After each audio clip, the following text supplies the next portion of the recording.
waiting. That's good. We got people waiting, and even better, Reece, we're here. What's going on, dude? How are you? Thanks for joining. Blah, blah, blah, blah, blah. Oh, you actually press start. See, YouTube's not good for me. You should have said start, because now I'm looking at the YouTube thing going, it's not doing anything. But okay, cool. It'll catch up eventually. You know, people will show up when they show up. Maybe they won't. It's as slow as a British person. That's the thing. Oh, we're already slandering British people, and we're only 18 seconds into the show. This is interesting. Yeah, I mean... Yeah, that can happen. But no, thank you for having me on. I'm happy to be here. Oh, yeah, man. We got a lot to talk about. We got all sorts of people to entertain here. All the people who are not sitting at a 4th of July cookout or about to blow their balls off with some fireworks. So let's get this thing rolling. You ready? Ready to go? Yeah. I mean, I kind of want the 4th of July cookout now. You've teased me with that. I mean, I've got hot dogs. They're vegan hot dogs though, so I don't think anyone's pounding on the door. Nobody wants that, he's kind of thinking. Nobody wants that. All right, let's go.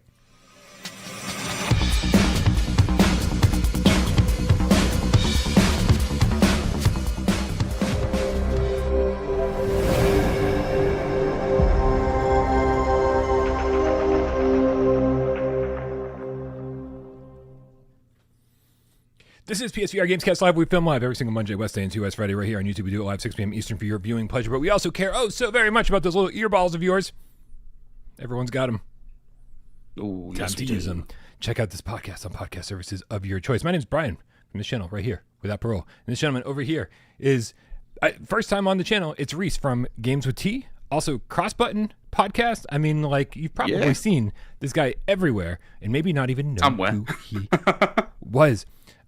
Reece, thanks for joining me. I was on Games with... No, I was on Cross Button, not Games with Tea. Yeah, confusing you now, aren't I? What was it, a month ago? 2 months ago? I don't even remember. It all runs together. Yeah, it's like 4 weeks, I want to say, possibly. Yeah. Yeah. But best, highest viewed episodes of all time. In terms of viewing hours, 100%. Yep, you've smashed it. But if you kind of combine the 2 episodes, then yes, highest viewed, because we had to break it into 2 parts because both of us didn't shut up.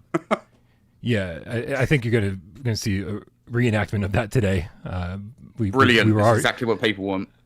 We were already talking up a storm before the show started, and we will continue doing that, guys. But if you like what you see, don't forget that Reece does his own shit, and we'll get the link to his channel, Games with Tea, right there in the description below. So click on it. Spread the VR love. I gotta be honest. What kind of, tell these people what you cover on your channel? It's not all PSVR2. That would be ridiculous. No, it's not all PSVR2. So I started. No one would do that, Reece. No one with half a brain would run a channel that only covers PSVR2. There'd be nothing to talk about. Sirens on my end. Be nothing to talk about. Great, he's already started off slandering PSVR2. We can jump in. All right. No, it's not just PSVR2. It started out as a channel where I kind of wanted to cover all PSVR2 games. And then I wanted to play Breaches one day, and I caved in and bought a Quest. So I started covering Quest games as well, and PC VR, because I eventually got a PC. But I still kind of cover a bit of everything, really. Anything VR related, stuff that interests me, whether it's games that come to PSVR2 or, hopefully eventually are going to, or ones that I think would do well on the system. I try and cover them as well. I still have a focus for PSVR2 just simply because it's, again, much like the PSVR1, the PSVR2 kind of sparked my love up for VR again. It was kind of brought me back to it, so I still enjoy the system, even though we slate it so heavily. Oh, yeah. In a good way. It's out of love, like we said last time. It's out of love. Yeah, no, I mean, listen, when you love something, like, you can't just be content on letting it just be what it is. You have to, you kind of want more for it. You want it to live up to its full potential. And so it's sort of like when a parent scolds its child for getting a C on a test instead of a B or an A, right? That's what we're doing here. We love PlayStation, but we fucking hate them at the same time. God damn it, PlayStation. What do you think you're doing? We're gonna fucking get you when you least expect it. Shout out to Smash Fuller with the level 1 membership. Thanks for joining us over here. That is awesome. Also, guys, I didn't update the Patreon scroll because I'm lazy and I forgot. But I can't just do the Patreon scroll, right? I should be giving people with the tier 2 membership on YouTube they should also be in the Patreon scroll, right? Like I should rename the Patreon scroll as like the supporter scroll. Is like if you're like level 2 Patreon, level 2 member on YouTube. I mean, this sounds right? Like let me know in the chat. I don't know why I'm leaving out the very valuable members over here on YouTube on that scroll. We should change it. And it can't be every supporter. It can't be level 1 people because goddamn, that's a lot of people. The Patreon scroll would be endless, and you would never see your name. Make your job harder. Go and do it. Fill out the scroll. It is. But you're going to pay someone. The other problem with this channel is that there's no money to pay anybody, including myself. Although the game cat Andrew Ehrenreich is trying to change that with his $10 tip. Hold on, I'll heart it real quick before I even read it. I might have to unheart it if I don't like it. He says, in a zombie apocalypse, how long would it take for a zombie to decompose enough for its pants to fall around its legs? Thus, hold on a second. That took too long to read. Thus, neutralizing it as a threat. Why isn't this properly portrayed in zombie media? Decompose enough for its pants to fall around its legs. That's an excellent point, because it's not just the humor value of being like some dude with his pants, but he's going to trip over his pants and fall down.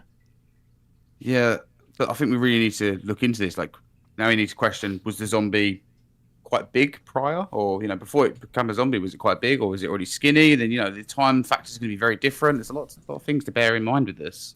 Yeah, and I don't know if, you're friends with too many people that work in mortuaries and shit, but like I know that they sew the lips shut, right? And so like even though they make it look natural, I'm assuming they sew the clothes on too, right? I can only assume.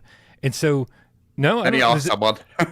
So maybe but also don't forget that as the rotting flesh is also against the fabric of the clothes, and so I'm guessing that that's also going to help the fabric rot and decompose faster than it normally would have if you just buried it in the ground or something.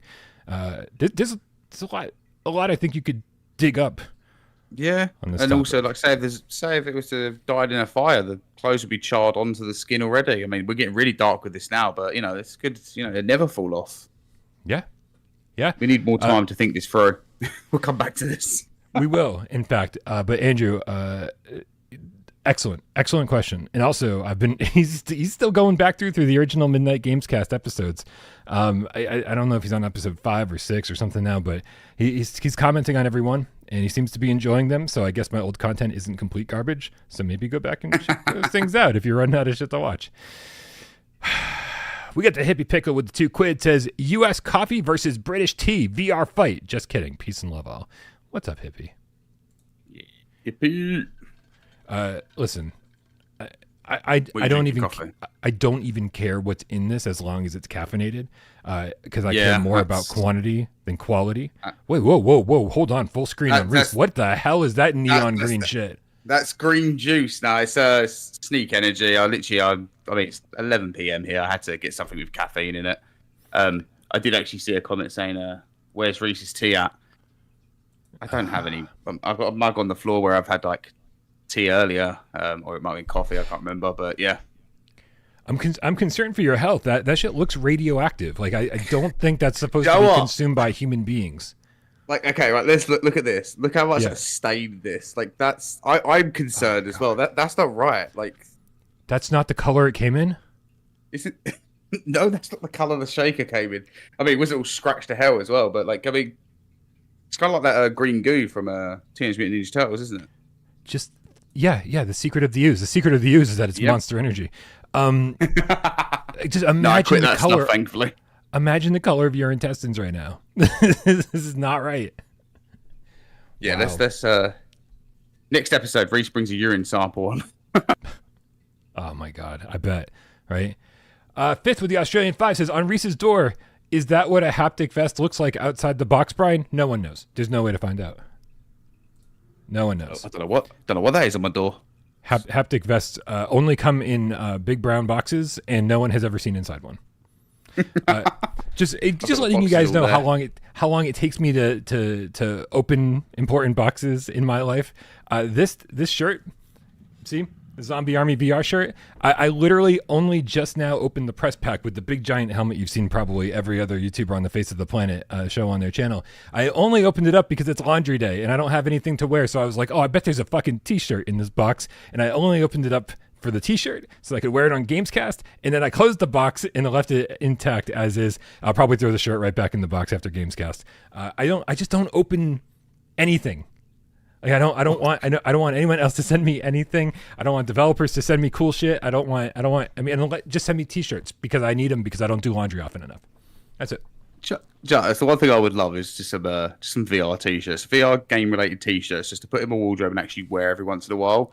But I remember 4 weeks ago we spoke about Bhaptics and you went, "Nah, I've had it for a while. It's been sitting there. I've not opened it." Still in that 4 week span, you've still not opened it. How have you not been tempted to just go, "I wonder what this vibe." Just sitting there. Dude, it's been there for a year. It's 4 weeks is nothing compared to how long it's been sitting there. Okay, all right. Like literally, when I got told I was arriving, I was watching the tracking like a hawk. The dude came to my door. He's like, "Have you been waiting for this for long?" I was like, "No, I just knew it was coming down." I stood by the door like an absolute sad person, and yeah, shunned him off my drive very quickly as I unboxed it very, very fast and stared at it for 5 minutes and couldn't play with it. Oh, you know what? It all just came together in my head. If Bhaptics wants free advertising on Without Parole, just send me a fucking t-shirt with the Bhaptics logo on it. Obviously, I'll wear that. So it. Right? It's all taken care of. I can make them happy. You can make me happy. Send it along. You guys have my address. My mom just sent me a text, by the way. She said, "I'm listening to the show. Please come over if you need to do laundry." Listen, I tell people my mom watches the show and they're like, "And you say this shit that you say on the show knowing that your mom is watching?" And the answer is, yeah, I put my mom through a lot of hell through the years. This is nothing compared to what I've put her through. I love you, Mom. She's probably going to say, "P.S. Please get Reece to see a healthcare professional after drinking that juice." Yeah, man, I think we need to. Yeah, I think I should probably calm this one down. I mean, it's made with water, so it does have. Yeah, no, let's not go into that. Even I'm starting to be a bit concerned now. Yeah. Hey, Reece, have you watched Squid Game? I've not. I've heard great things about it, but I've never watched it. I just got into it last night. I couldn't sleep, and it was like 3 o'clock, 4 o'clock in the morning, and I was like, "All right, I'm wide awake. I'm obviously not going to fall asleep right now, so let's get into something." And for whatever reason, I don't know what was keeping me from watching it before, right? I think I've just had a really bad attention span, right? Like when I watch TV or movies, I'm generally playing like on a Portal or a Switch or a Steam Deck or something. So I'm not getting the full experience of either medium, right? I'm distracted between the two, and I'm like, wow, why does this game suck? Why does this movie suck? It's because you're not paying attention to either one. They both suck, really. That's why. But last night I decided no gaming. I'm just gonna watch Squid Games, and I marathon like the first 3 or 4 episodes of season 1, and I was like, wow. Everybody was right about this. Usually when everybody says like, "Oh, you've got to watch this. It's so good. Check it out." I'm usually disappointed. When everybody likes something, I'm like, when everybody likes something, there's usually something wrong with it. But I was wrong on this one. It's so good. And it is right up my alley. It's creepy and weird in all the right ways. I love the overarching mysteries involved. I like the characters so far. I didn't think I was going to get into any of the characters. And then now I'm like super heavily invested. I'm a convert. Are you watching it with subtitles or dub? I am watching it dubbed because I am like just my brain is just it was 3 o'clock in the morning. Yeah.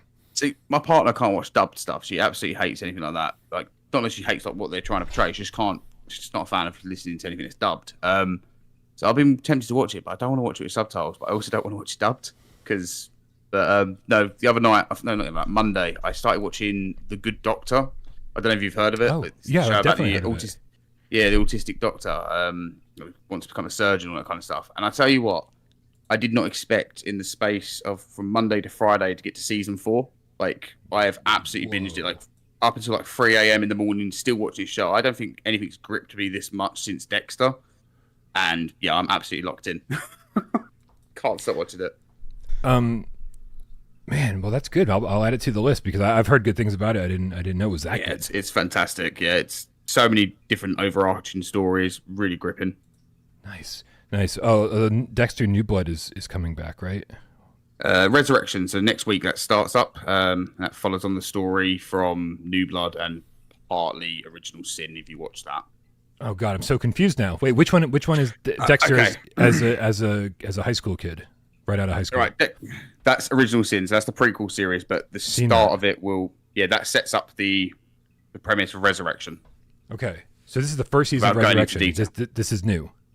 Yeah, this is a new one. Starts on Friday next week. 2 episodes. Wait, what's the one where he was living in Canada and shit? In New Blood. Snow? That was New Blood. That was really good, and they decided not to continue that. That was because originally it was made as a limited series. The creator and also Michael C. Hall said, "Okay, I'm not going to do any more." Then they closed it off, and everybody was like, "How can you end it like that? We want more." And then 3-4 years later, they're like, "Okay, we'll bring it back." And then they did Original Sin, and then this both to back. I think they kind of announced them both at the same time, really. Yeah, I'm hyped. I love Dexter. Cool. Yeah, I do too. I mean, like the original, and people will get mad at me when I say this, but the original series, I've gone back and rewatched it multiple times, and I really think it falls off faster than most people agree with me. I honestly think that like after Trinity, it's just all downhill. It does. Like some of the stories are fine, but then they kind of like don't stick the whole way through. And then obviously the last season, which obviously everybody complained about, but overall, I think I watched it about 3 or 4 times now through. Yeah, I think at this point, if I watched it that many times, I can't really say I don't like it, can I? Yeah. Okay. Maybe I should say it's bad for Dexter standards, right? But yes, exactly. For TV standards, it's fine. Period. But if you go back to the first season, the way it started as well, and then kind of went on from the first season, it kind of dropped from there up until Trinity. Once Trinity came in, it's like, okay, this got great again. Yeah. But like the first season was absolutely mind blowing. Like it's almost like they just blew their great story there because that was the first season that was based off the first book. So I think it's like the first episode was actually focused on the first book. Okay. And then it kind of went a bit all over the place there. But, Geisen says that Sinners is on Max today. I was debating on whether I should spend the money on renting or buying Sinners on Prime. But if it's on Max, I think I've still got my Max subscription accidentally extended for another month. I didn't mean for it to happen. But the day I went to cancel it was the day after it had renewed. I was like, shit, I fucked up it happens every so often. I'll definitely check that out. I've heard nothing but good thing about Sinners. Oh, somebody mentioned Sandman as well in the chat. Did you ever watch the first season of Sandman? Like Neil Gaiman? What? No, the one who's following Dream, I think his name is. He kind of... I can't remember how the story all goes. It's very... Somebody explain it without me completely butchering this. It's a good show, but I think the second season is the final season. I don't think Netflix kind of wanted to continue with it, really. Gotcha. All right, man. Holy crap. We could talk about. We should just ditch all the topics we had for today because everybody just wants to talk about movies and TV shows. Beard of Power 666 roar, says Bryan. Thanks for the Bring Her Back recommendation. I really enjoyed it. 2 out of 3 paws. I'm right there with you. 2 out of 3 paws. Good body horror, good weirdness, but a little too predictable. I think the predictability was the worst part about it. Like I think I saw the ending coming from a mile away. Oh yeah, there you go. Headbite said it's Gaiman. See, I don't know who the original author was, so that's on me. Oh, it is. Okay, cool. I used to read the comic book back in the 90s, and I think I still have some of them around here. So I had to connect the dots to make sure that that's what that was. Yeah. I just watched it out of the blue. All right, man. We got to get back on track here. We've got guys, it's Friday, which means we can announce what the Sunday multiplayer game will be. If you guys are on our Discord, make sure, or if you're not on our Discord, make sure you click the link in the description below and come join us over there. These conversations happen 24/7, and also you can join up with a bunch of other PSVR2 gamers to play some multiplayer games every Sunday at 2 p.m. Eastern, organized by Professor. Yeah, listen, that speech class that I feel like is just not working the way that it used to. Years of speech class and Professor. That's what I got. Professor. Mm-hmm. Brilliant. Professor Lilith and friends organize this every single week. And this Sunday at 2 p.m. Eastern will be, you ready for this? Phasmo fucking phobia. Let's go. Phasmophobia is awesome. I just jumped in. Have you played the Chronicle update, Reece? I've not played the Chronicle update. Last time I spent a lot of time on Phasmophobia was on PC more so than PSVR2. Oh, dude. I have got it on PSVR2, but I've played a lot more of it on PC. I have not stopped into Phasmo in a very long time. It's been months, And so I missed a couple updates. I hadn't seen all the CCTV stuff that was in the van. That you now have to capture video of certain things, like anything the ghosts interact with. That, yeah. You can't just take a photo of. This is how long it's been since I've gotten in. I missed the entire last community event. Didn't play even a second of it. I know. I missed out. I can't get the badge. I'm really sad. Terrible. So if it's also been a while for a lot of people out there, like it was for me, there's a lot of new shit. But now there's the sound recorder, and man, I just had we jumped in there and played for I don't know an hour and a half, 2 hours after what day is today? Friday. It must have been after Wednesday's GAMESCAST. And dude, I just had so much fun. It's so much fun to be back in there, and I think they improved some of the visuals, Reece. I think there was some complaints about the draw distance, the level of detail when you get out of the van and look around the neighborhood before you even walk in the house. And now it's like, it looks good. I can see other houses in the distance with like street lights, and it's nice. It's not, I mean, it still looks, it still looks like Phasmo, but it looks better. Yeah, I think the last time I played Phasmophobia on the PSVR2 was literally just after it released. And I was like, yeah, this looks like dog shit. I'll go back to the PC version. And I mean, I'm going to be honest, and I'm not saying this is the PC version doesn't look that much better anyway, so that isn't a criticism. It's just that the PC version, because obviously it doesn't rely on dynamic frame rate rendering or anything like that, it just kind of looks a little tiny bit better at the time. But I understand they've now fixed all that, and I need to jump back in. I really do. But all the people I was playing it with, they've all dipped off. So yeah, you're gonna have to carry me. Yeah, the more. Oh yeah, Ripop. That's a good point. We did go to Point Hope. Is that the name of the lighthouse? And oh man, even on the Pro, the frame rate was chugging. It was rough. Yeah. So it's better than Firmament. No, I think I do think that this was worse than Firmament somehow. It was really rough. And the only reason we stuck with it was because we knew it was a very limited amount of time we had to be there. We were actually just in there to get the badge, the Easter egg hunt badge thing. It was fun. Thank you, Nick, for showing us around and teaching us how to get that. It was a very, very cool experience. I didn't even know that existed. Yeah, but I mean, all the other ones worked fine. I have complete faith in the Kinetic Games team. I think that the fact that they continually update their game, the fact that they're continually updating things that they don't need to update, like Bleasdale Farmhouse, like just completely looks different now, and they've done it to another place now. It's like they're just going to slowly update this game, and I think over time completely, update the performance and update the look. And they just overhauled the UI. I mean, everything's better about this game than it used to be. So complete faith that this is going to continue on that trajectory. It's worth having faith in them. I mean, I remember picking up Phasmophobia before the VR actually got added to PC.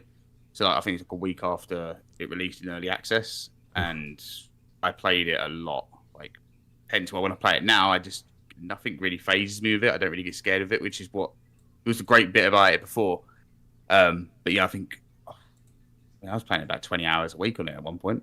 Nice. On PC. Yeah, we was addicted to it. I had a good group of people who all jumped in. So, but yeah, they've continued constantly with these updates. I remember I played it before the school was there as well. I remember everybody was waiting for that map to arrive, and then that eventually came, and that was fantastic. But yeah, they've done a good job of it. They really have. If you guys are out there and you're like, oh, I've either been playing Phasmo by myself or waiting to find some people to play with, because I think it's good either way. I really do. I think playing solo is kind of a scary experience, but playing with friends is more of like a fun, over the top experience where you're just like screaming and running around and trying to organize when you're terrified. So yeah, join us 2 p.m. Eastern this Sunday. Join our Discord, and that's where we get organized on all this stuff. And every Sunday is a different game. And also, listen, you don't have to wait for Sundays, right? Nick has created tags for roles. I'm sorry, for literally every game, multiplayer game on PSVR2. And so you assign yourself that tag, and then you can tag everybody with that role. You can tag everybody with that role and be like, hey, I want to play some Phasmo or Ghost of Tabor or whatever. I want to play this game right now, and then anybody with that role will get notified. It's the best way to play multiplayer games on PSVR2 right now. Heads up. So I've got a question for you now. Oh, talk to me. How's that Ghost of Tabor review coming along? Very, very good. It's coming along just as well as my Hitman review, and just as well as. Yeah, I had to ask. We mentioned it as well when you was on the cross button, and you was like, "I'll get to it when I get to it." And you just mentioned Ghost of War. I was like, "I wonder if he's actually jumped in to play it yet." Have you tried it though? Have I tried Ghost of Tabor? Yeah, I mean, I tried it like right at launch, and then they patched it, and I tried it again after that. I've only 4 hours into it at best. Okay, yeah, like barely scratching the 15, surface. Yeah, 15 to 20 hours until you completely understand everything. I think that's the problem with Ghost of Tabor. It's got a high learning curve. But I love that. I really do. I love that. It was the same feeling I had with Legendary Tales, when I get in. See, there's a lot more signposting now in Legendary Tales than there was when I played it at pre-launch and then at launch. They've added so much signposting where it's like some stuff you're like, how the hell do I do that? What do I do over here? What's that for? And you just didn't know, right? But but you're like, I'm going to go out on a mission. I'm going to tackle some of these side quests, and I'm going to level up and get some XP, and I'll figure this out later. And then you'd experiment and gradually figure out how to construct weapons, and gradually figure out, how to deconstruct weapons or give items to other people. And I like that. I really like this, like the non-hand holding element of game design, right? I don't need everything to be like, hey, here's another tutorial, and you're like, don't let me fucking play. I'll figure it out. Okay, I'm old. I've been playing games a long time. It's okay. It's the pop-ups on screens that really bloody annoy me in VR. Like, you'll be walking along and then just something will pop up right in front of your vision. It's like, press this to, oh, fuck off, leave me alone, let me figure it out myself. Don't block my vision. It's like someone standing in front of you in a shop or something. Just don't do it. Scott, the PSVR Game Cat for life with the level 1 membership, says 4th night in the hospital, and it's my second GAMESCAST. God, I feel like we need to do like some kind of marathon stream for you just to keep you entertained, Scott.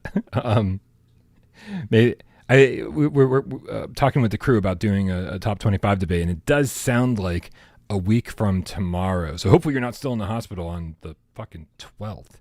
But it does sound like that might be when we do the top 25 debate. So that might be our next big long stream, but we'll try to keep you entertained, Scott, while you're there. And hopefully you're resting up and getting better.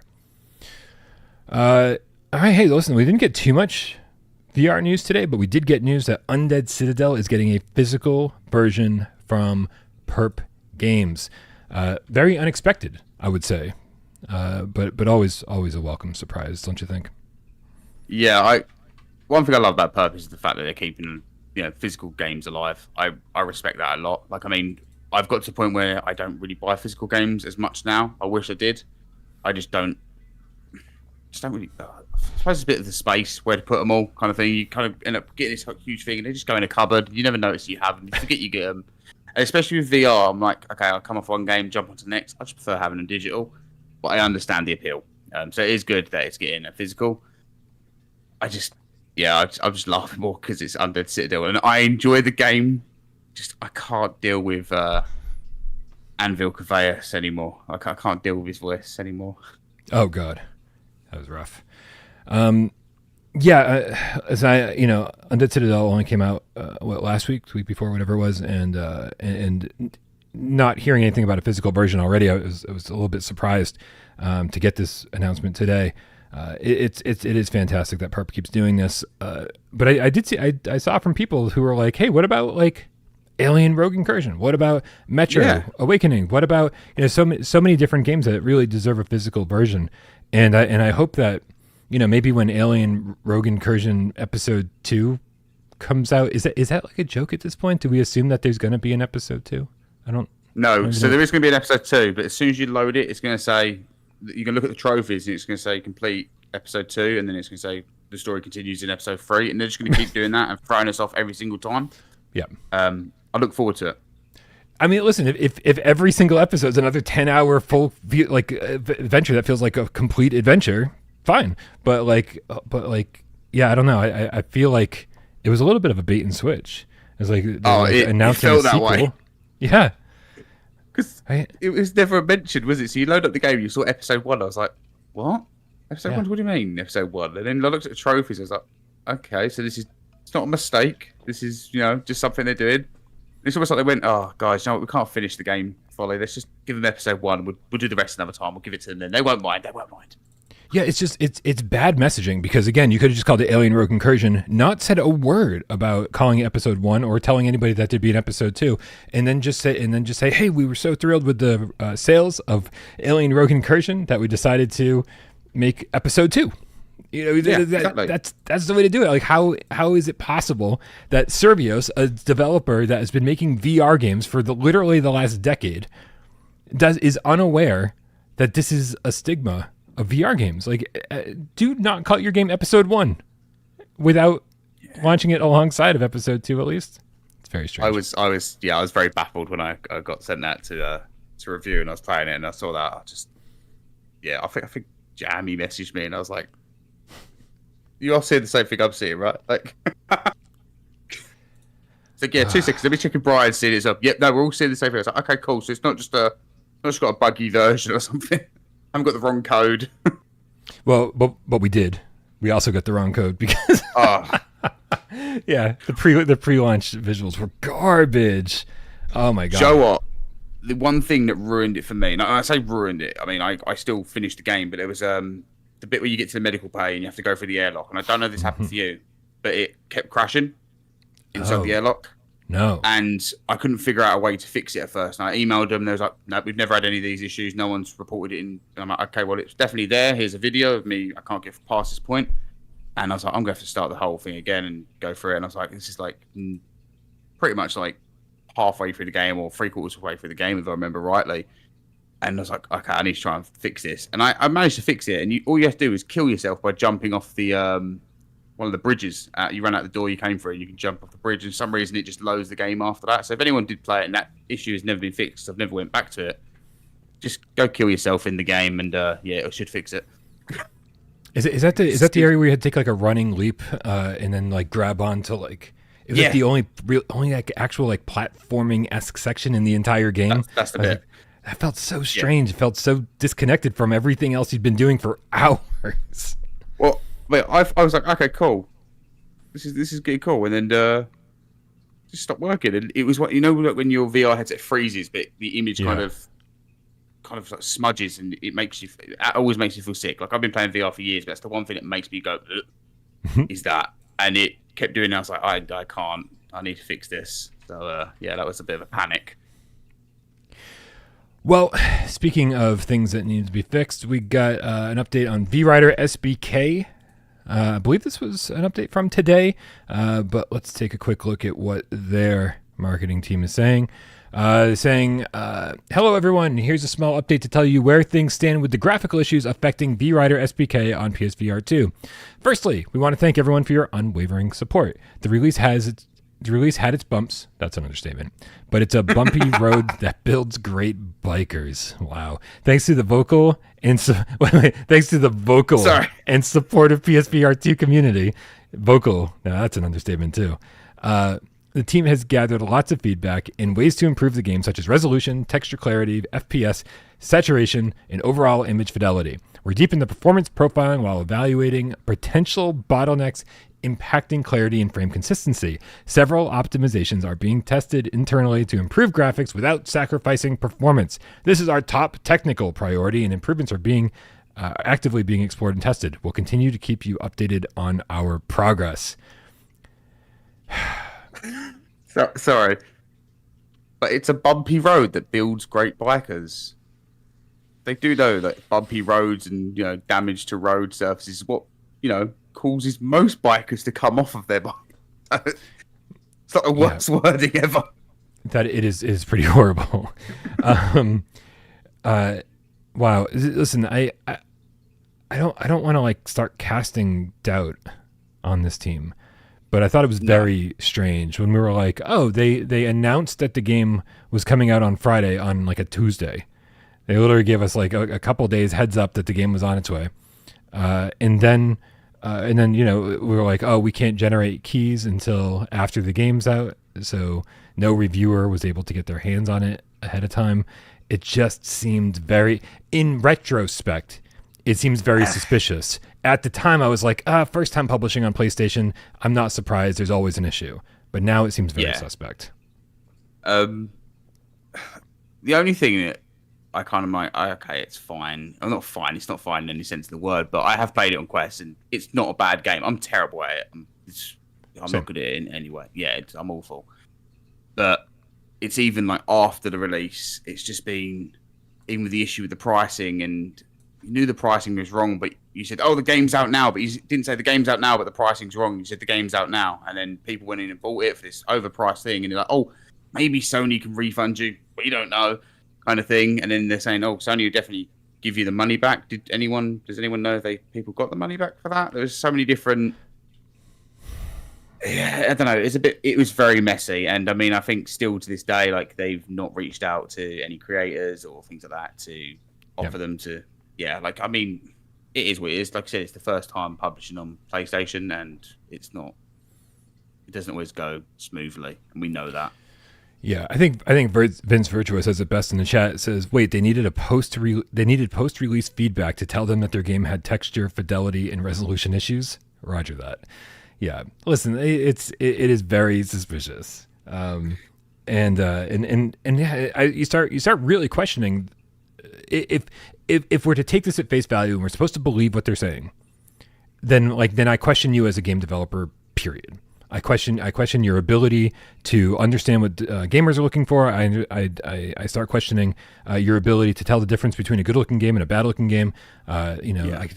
If you can't see if there's frame rate issues, you can't tell if there's resolution issues for a game that you are constantly looking out on the horizon because it's a racing game and your horizon looks muddy and shimmery because you don't have the anti-aliasing working or you're not hitting native resolution.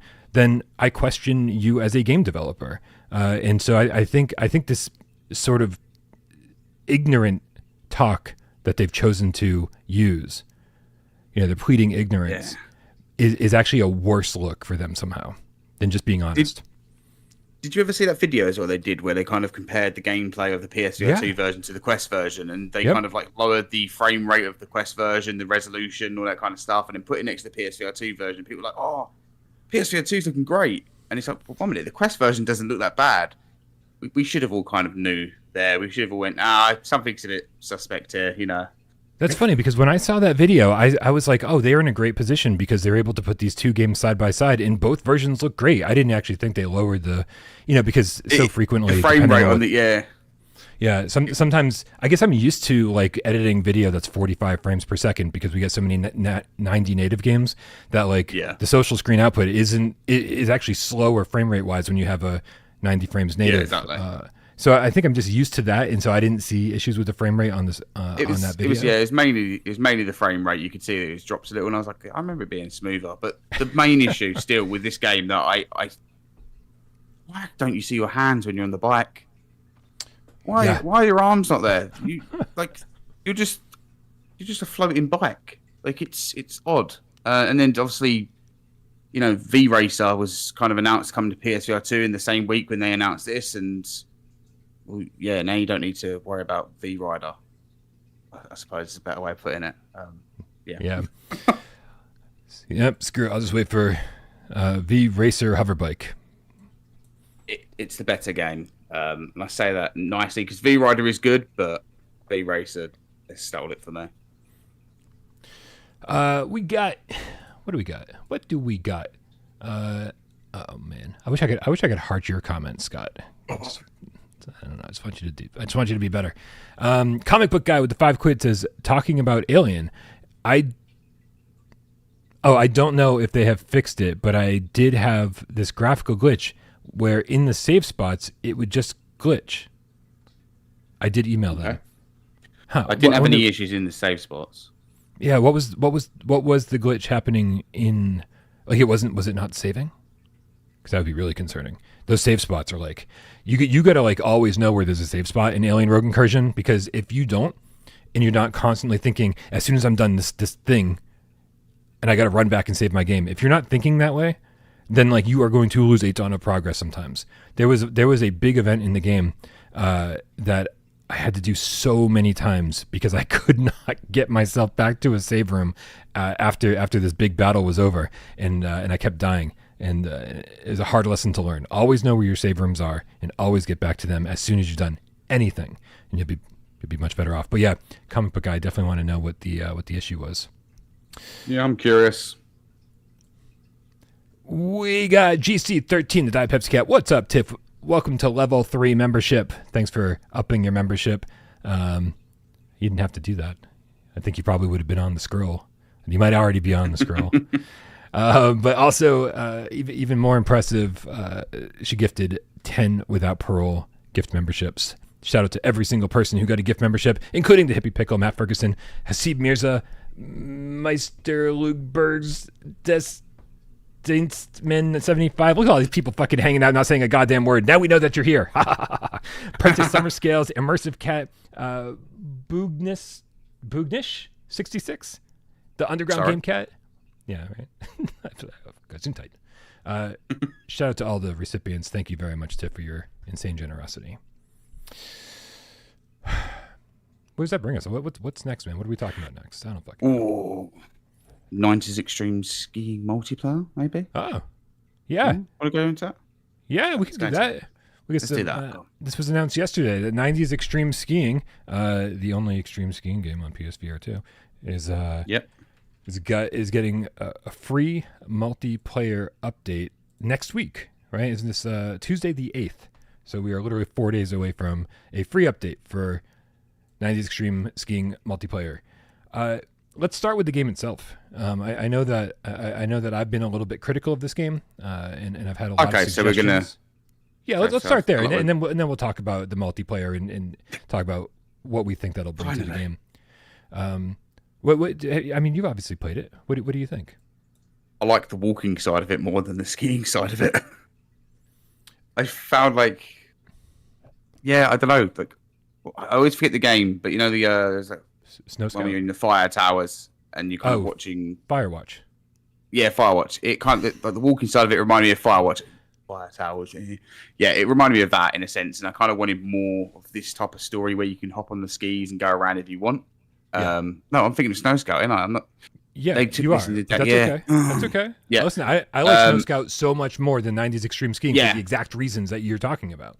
Yeah, that's what I still remember, and that's the thing I still haven't. Even though I've played both, I can't differentiate. So, like, if someone says to me, "Oh, if you play Snow Scout," it's the same game to me. Like, this is not a different game. I'm terrible at the skiing side of it, so I played it once and then never again. So, yeah. Okay, so they spun out your least favorite part of Snow Scout into its own game, so that the thing you're not good at and the thing you don't like is the only thing you're doing. Yeah, exactly. So basically, they made a game just to abuse me, it seems. All right, 10 out of 10.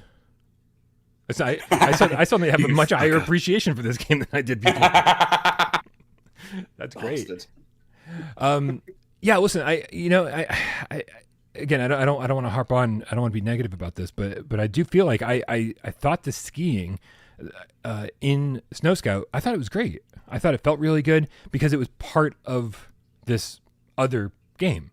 And I was like, oh wow, it's like, okay, so you can participate in these downhill trials if you want to, and it feels pretty good to do it. Catching air is good and whatever. And then making it its own game was like, okay, all right, well, listen, you've already got the mechanics down. This makes sense. This is a smart thing to do. And so I was really interested in how it turned out. But like I so far haven't had a ton of interest in playing it. I played it for a little bit. I was going to make a Bryan bite out of it, and I felt like I didn't even play enough for a Bryan bite, right? And so I'd say I'm the same. And I've been very, very vocal about all my criticisms for the game. So I am curious. Definitely let me know in the chat and in the comments below what you guys think of this 4-player update, free update for 90s Extreme Skiing. Does it make an already good game or already great game even better? Is it something that you were asking for?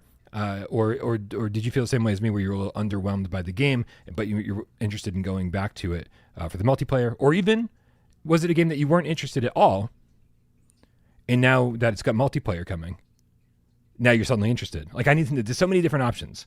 So let us know your thoughts. But here's the rundown. It's a free update coming Tuesday, July 8th, with a caveat that says the update is free for all existing players, but the base game price will increase by about $2 a week after launch. And so it's on sale now. And because it's going to go up by $2 in just over a week. It's got 4-player simultaneous racing, randomizable full body avatars, which they look decent in this footage that they sent over, this B-roll. Like, not great, but certainly not floating bodies with skis beneath them. You know, I've seen worse. Kind of remind me of like Tactical Assault style animations for bodies. I don't know if you've ever seen that one. Quite rectangular in a sense. No. No, but anything that gives you a good sense, like a full body avatar, I'm fine with. It looks better than, the original Arizona Sunshine, and it looks better than floating heads and floating torsos. Yeah, decent. Triggerable ragdoll wipeouts for comedic effect. All right. You definitely want to see your friends wipe out. I think that's always half of the fun in a game, any game. I'll play just for that. Well, how about this one? Player knockouts via well-timed head punches. So it's got combat. You say that, but I mean, that's too long of a name for me to repeat. But someone said they need to add guns to the skiing game. Would be like a James Bond sequence. Could you imagine if there was a mode like that? I mean, come on, that'd be pretty cool, wouldn't it? It would be what we all wanted from Fract. The skiing sequences in Fract. Exactly, yeah. Yeah, that would be great. Hitting the wall in it. Joel, I think you made a point there. I think I'm just terrible at skiing in VR because even on that, I kept doing really, really rubbish at like the skiing sequences and just hitting the walls and just ruining it. So yeah, I think I'm on something there. I'm still mad at Fract because pre-launch they gave us skiing poles and then there's a day one patch where they edited it out. They patched out the skiing poles. And I was like, what? Why did you do that? It felt so much more immersive with 2 skiing poles, even if they didn't do anything. It's crazy. Joe, I can't remember if they were on the Quest version because I played it on Quest 3 and I feel like I remember seeing skiing poles. Oh. I feel like I remember. I'm going to have to go back and look at my video I did on it. I'm curious now. I'm not doing it now, but that would take too long. They listen, if they were in the Quest 3 version, then they better patch them back into the PSVR 1 version, or at least bring it to PSVR 2 with the just do that. It's a good game. Oh God. And then finally, this looks like a little update. Missed flags won't disqualify you. They just add a time penalty. That's cool. It's fine. It's good for someone like me who's terrible at skiing. So yeah, I'm liking this more. I'm only reading your comment, dude, because of your screen name, and I just want to read it out loud. Shut up and eat. Too bad. No bon appetit. Shut up and eat. You know my love is sweet. Says, question for the chat. Does adding the character X to a game title make it more hardcore? The answer is yes. The answer is yep. If you grew up in the 90s like I did, the character X at the end of anything made it hardcore. It was only recently where the X became very wussy. That was a bit much to say, that whole title of the name, wasn't it? I hope he keeps presenting good questions to the chat so I can read his name a few more times. Oh boy. Yeah, so listen, I am interested in this. I always felt like 90s extreme skiing was missing a few things, and I think multiplayer is a huge thing that any kind of extreme sports game is missing, would be missing. And listen, I think this could be a whole lot more fun with friends, and I think that'll convince me to go back. And if I'm doing the 30 Bryan Bites in 30 days coming up soon, I have no idea if I'm actually doing it or not. I just like saying it. Do you not like sleeping? I actually love sleeping, but since doing this channel is the only other thing I do besides sleep, I got time. Yeah, I got time on my hands. Especially since I'm not doing the reviews that people actually want me to do. It's great. They can be quite a headache sometimes, though, can't they? Just going for a whole game, and then sometimes it's just not what you wanted. It can be so deflating. So I can understand it. Do a little bite-sized thing. Get out. Dude, not doing a zombie army review because I was just so bored with the game. Not doing a firmament review because it was literally making me sick from the frame rate. Like, hey, it's very freeing to be like, sorry guys, this game sucks, and you shouldn't make me have to play it. I'm telling you, it sucks. It's boring. Move along, and that's gonna be enough sometimes.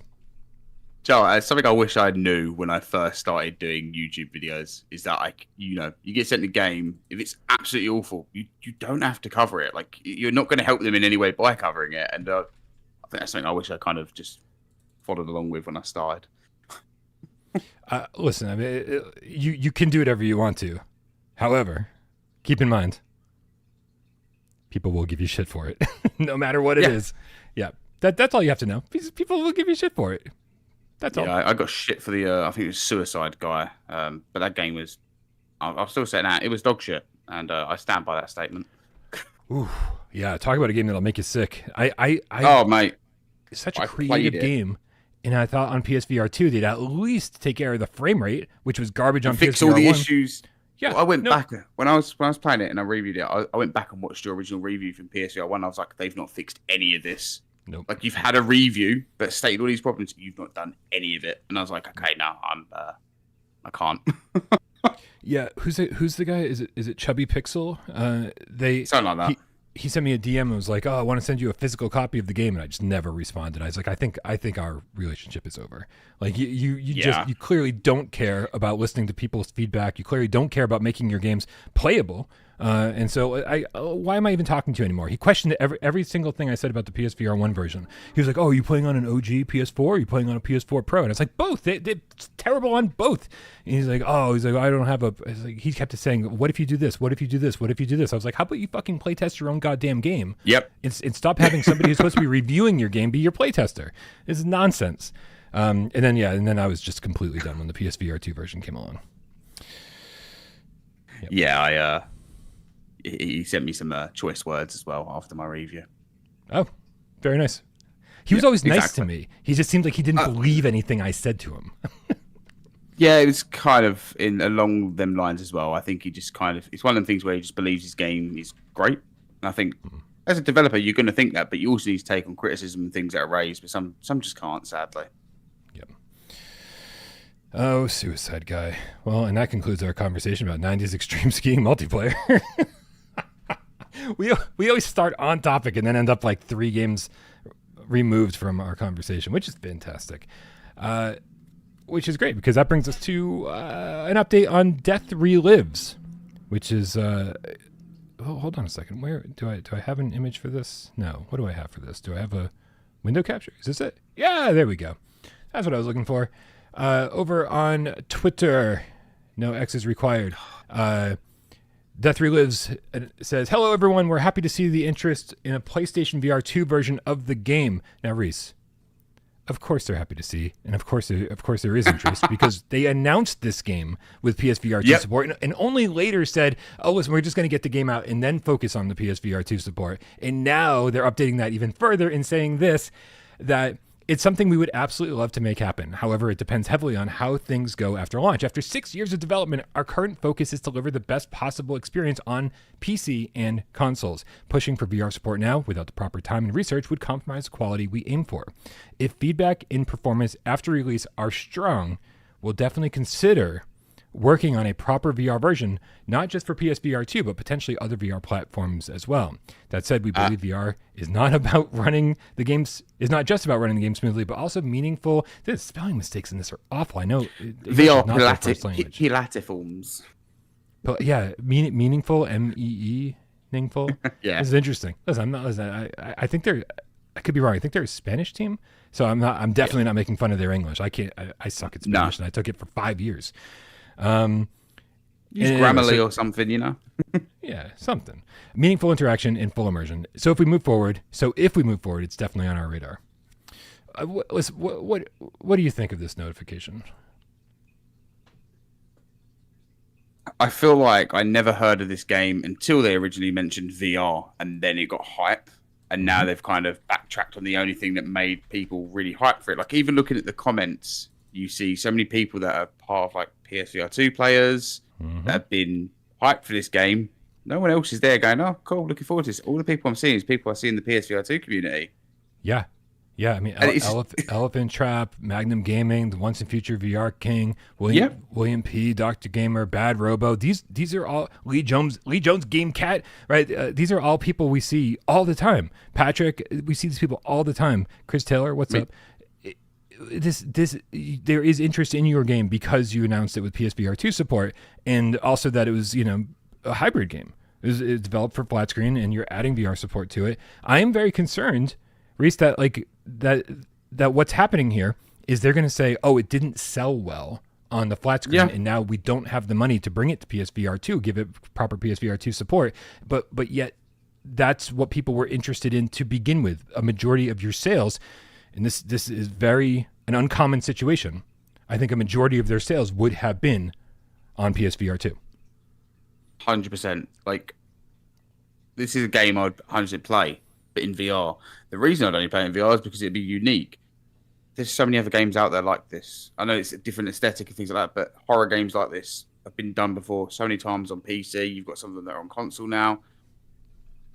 Other than the artistic style, it's not unique in terms of gameplay. VR would make it more unique. And you want to live in that world. Well, not live in the world. It's kind of creepy, but you want to be in that world, I suppose. I'd live in that world. You live in that world? Yeah, getting chased around? Yeah, it's fine. Right. I'm coming for you. Yeah, definitely. It would definitely help me with my weight loss goals. Mate, me too. I was doing so well, and then things happened. We're doing. I don't know if you're aware of this. I saw the Discord. Yeah, we've got a weight loss challenge going on, and it's not. I shouldn't even call it a weight loss challenge. It's just people supporting each other. And we're already a couple days in. There are some people, by the way. I'm sorry for the tangent, but we're only a couple days in. People are already taking pictures of their scale with their original weights, telling us about what their goal weights are. And I ask people to take pictures of the scale every single day, and that's only to keep people accountable, right? That's what I'm doing. Yeah, at exactly. least. Like I went up today from yesterday's weight, and the thing is, like that's all part of it. That's expected, right? Your weight's gonna fluctuate every single day, but it's just like last night knowing that I'd have to wake up today and take a picture of the scale kept me from eating something bad, right? I was making rice and steamed vegetables at 3:00 in the morning, Reece, instead of ordering from the late night pizza place, right? Because I was like, I know when I wake up, I'm gonna have to take a picture of that scale. And so everybody join our Discord if you want to, if you want support helping lose weight. I know this is. Everyone else on the face of the planet tries to lose weight for the summer. They want their summer bodies. Only without Parole do we all want our fall bodies. We all want to make sure that when Halloween time rolls around, we're just ripped. You want to lose the weight so you can eventually not feel bad about eating all the junk food. That's the reason why you lose weight. I'll tell you, for what it is for me, Reece, is that I haven't bought new clothes in years, because I haven't been able to fit in anything. I was extremely overweight for a very long time. And so I'm desperately want to buy awesome fall clothes in terms of like new jeans, new hoodies, and new t-shirts, right? They're more form-fitting. And I'm not going to do that until I get down to my goal weight. And so I'm excited for not summer clothes or summer weather. I love fall. It's my favorite season. And so I'm excited to buy new clothes for the fall and winter. And so that's kind of where I'm at. But fair plan. Congrats to everybody who is participating. It's gonna be good. We're don't stress about it. And some people want to do it after the 4th of July weekend. They want to make sure they go out to their barbecues and get drunk all weekend long. And I'm like, that's fine. Join whenever you feel like it. Yeah, I'll jump into it once I've had my week off of eating junk food. I think I've ordered takeaway about 4 times this week. I'm not proud of it. Okay. No shaming. No, I feel good. So anyway, I see a lot of the same stuff happening in the chat that we were talking about in the Twitter comments, and that is that and obviously, right? I mean, I know we're talking about 2 people in our bubble about a game that we're interested in that was coming to us in this bubble, and so obviously everyone who's going to bring up Death Relives is going to talk about the PSVR2 mode, and that's why we're looking for it. I just hope, and maybe I'll send a message to the developers. I just hope that they understand. They marketed it to us to begin with. Yeah, if it doesn't sell, we're still here waiting for it, and so hopefully they don't lose their drive and ambition to bring it to PSVR2 just because it doesn't sell well on the flat screen. I want to make sure that they know that there's still a market for PSVR2 when and if they finally get here. But also, I think it's so late on this. This trailer says 2024, first quarter 2024. Is that what that trailer said? Did anybody else see that? I think it was meant to, I thought it was meant to release in January this year. Originally, I remember seeing a post somewhere saying 2024 first quarter. Blimey. I remember, wow. I think it was last year when I saw everybody hyping it up for PSVR2. I'm pretty sure they said, arriving January 2025 or just in January next year. So I feel like at this point, is it ever going to arrive? Like, when is it going to? I mean, it looks like it's nearly done by the actual videos we've seen of it. It does look like it's pretty decent, but yeah. But the videos from the end of 2023 looked pretty decent. It's just the same game, just looking decent every single time. But they're like, we'll just give it a little bit longer. Yeah. But Trying to generate more hype, more wish lists. Yeah.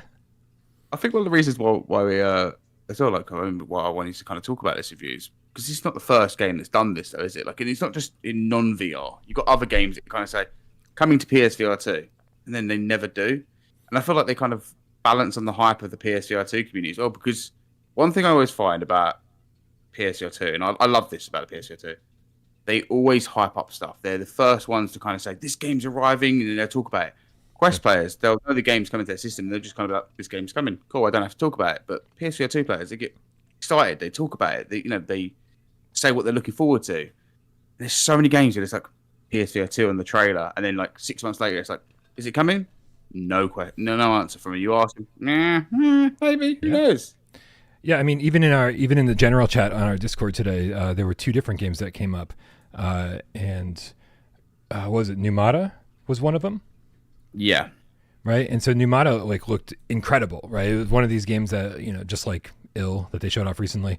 They're like, oh my God, this was made by one person. This looks amazing. This looks like on par with like Resident Evil Village. How are they doing this? And then Perp Games was like, oh yeah, and it's going to come to PSVR2, and I think we got a physical version coming. It's like everything you want to hear, and then just radio silence. And it wasn't until like I talked to Mickey over at Perp Games, and he was like, it's backburnered right now.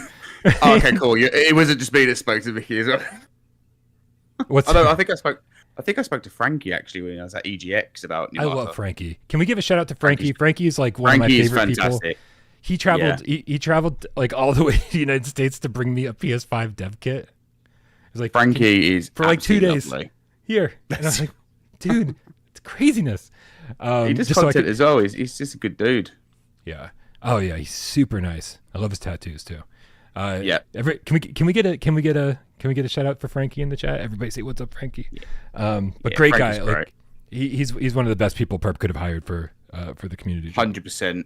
So I met him for the first time at EGX and just stood there. I think I was with Hippie Pickle at the time, and literally we just stood there just chatting with him. Just absolutely lovely person. All the time in the world to talk to you about games. Yeah, it was just really nice.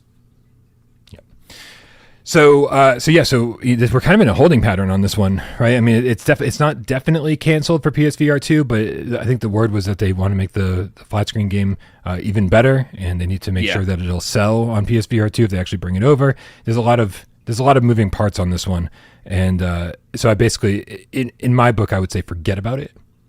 And if it ever resurfaces, it'll be really exciting because it'll be a much bigger and better game by the time it hits PSVR2, if it makes it at all. Yeah. I mean, I know they're doing work on the PC version because I know it's got some quite mixed views on PC. I've played the non-VR version. It's actually, for like a solo dev, it's actually really well done. Like, the game itself is actually really creepy, some really good jump scares. I think it'd be fantastic in VR. I hope they don't stray from that, and I hope they kind of jump back to that idea. The other one that came up today in the general chat on Discord was Five Nights at Freddy's Secret of the Mimic. This was an interesting one because I think they first debuted this game with PSVR2 support. Like, it was in the logo was in the trailer, and then when they showed it off at different gaming conventions, they actually were showing it off with the PSVR2 headset. They were having people play the game in VR, and so it wasn't like this afterthought. This isn't a Death Relives thing where they're like, oh yeah, we'll consider the VR version later. It seemed like the PSVR2 stuff was being developed simultaneously, and it was the preferred way to show the game off. And then as we approached the launch, they were like, didn't say anything about PSVR2, and then it wasn't until after launch where they said, our focus is shifted on making sure that we get the PSVR2 version out. And it's like, okay, but like when? Like, we want to know. Hopefully October. I would love it. There's a few games. Obviously, Mannequin was one as well, wasn't it? That was eventually meant to be coming, and then Fast Travel eventually said, no, we're not doing it anymore, which is a shame because that would have been great on PSVR2. Was Mannequin? Oh my Mannequin God. was meant. They had that in the trailer as well. And then I think it was can't remember who from Fast Travel actually responded. Somebody said, no, it's not in our plans anymore. And it's such a shame because you don't have that style of game on PlayStation, and it's a great game to play with friends.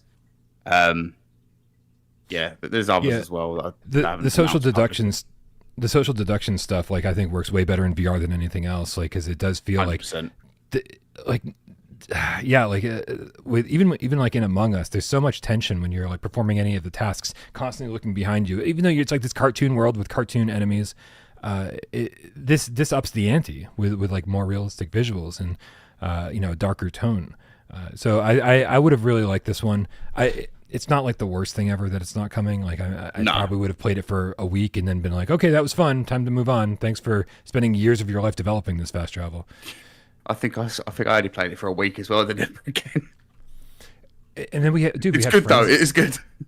we had Frenzies. Frenzies sounded like it was just about ready to launch on PSVR2, and then they were like, oh, by the way, we're not launching it on PSVR2 ever.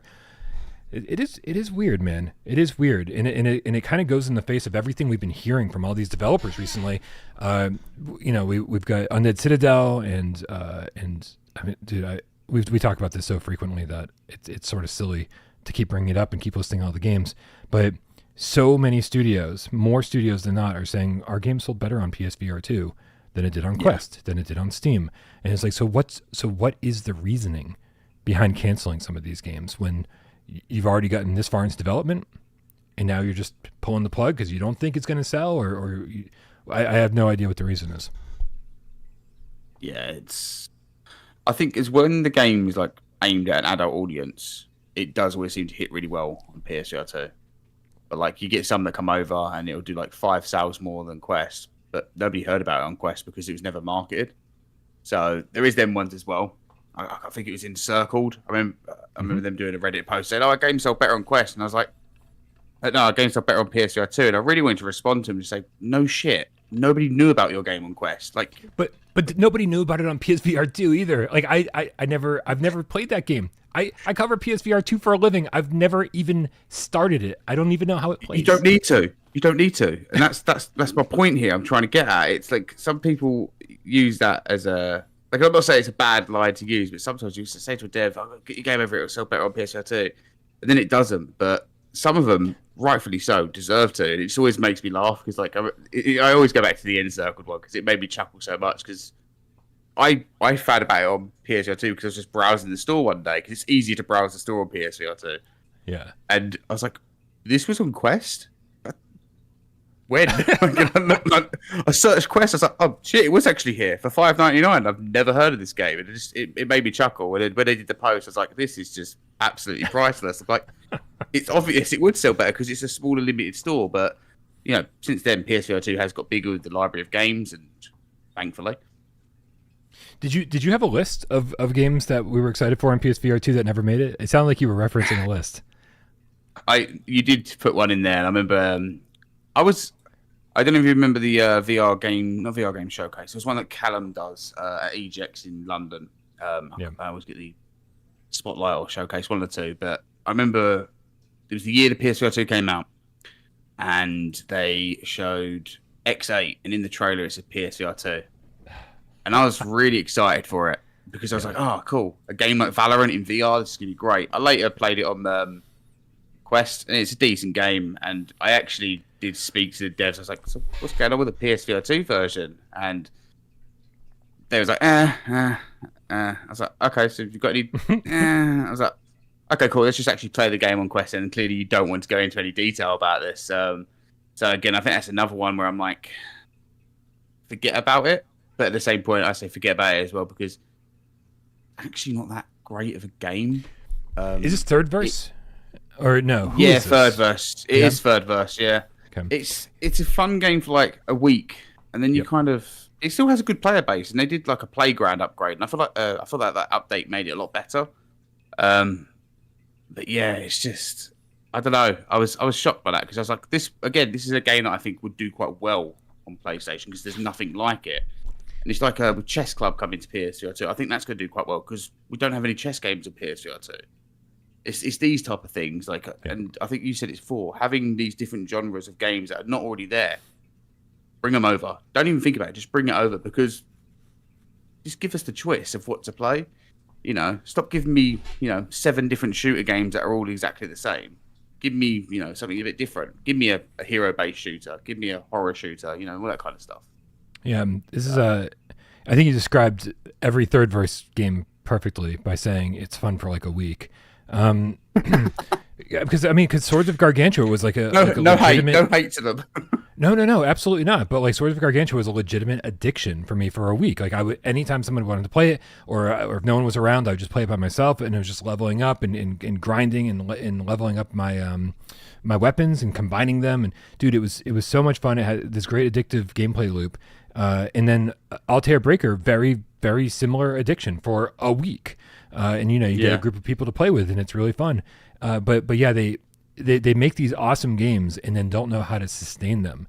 Now, in all fairness, there are so many games I spent $30 on, and I play for a day or two, right? Like a single player adventure that's like 5-6 hours long, and then it's over.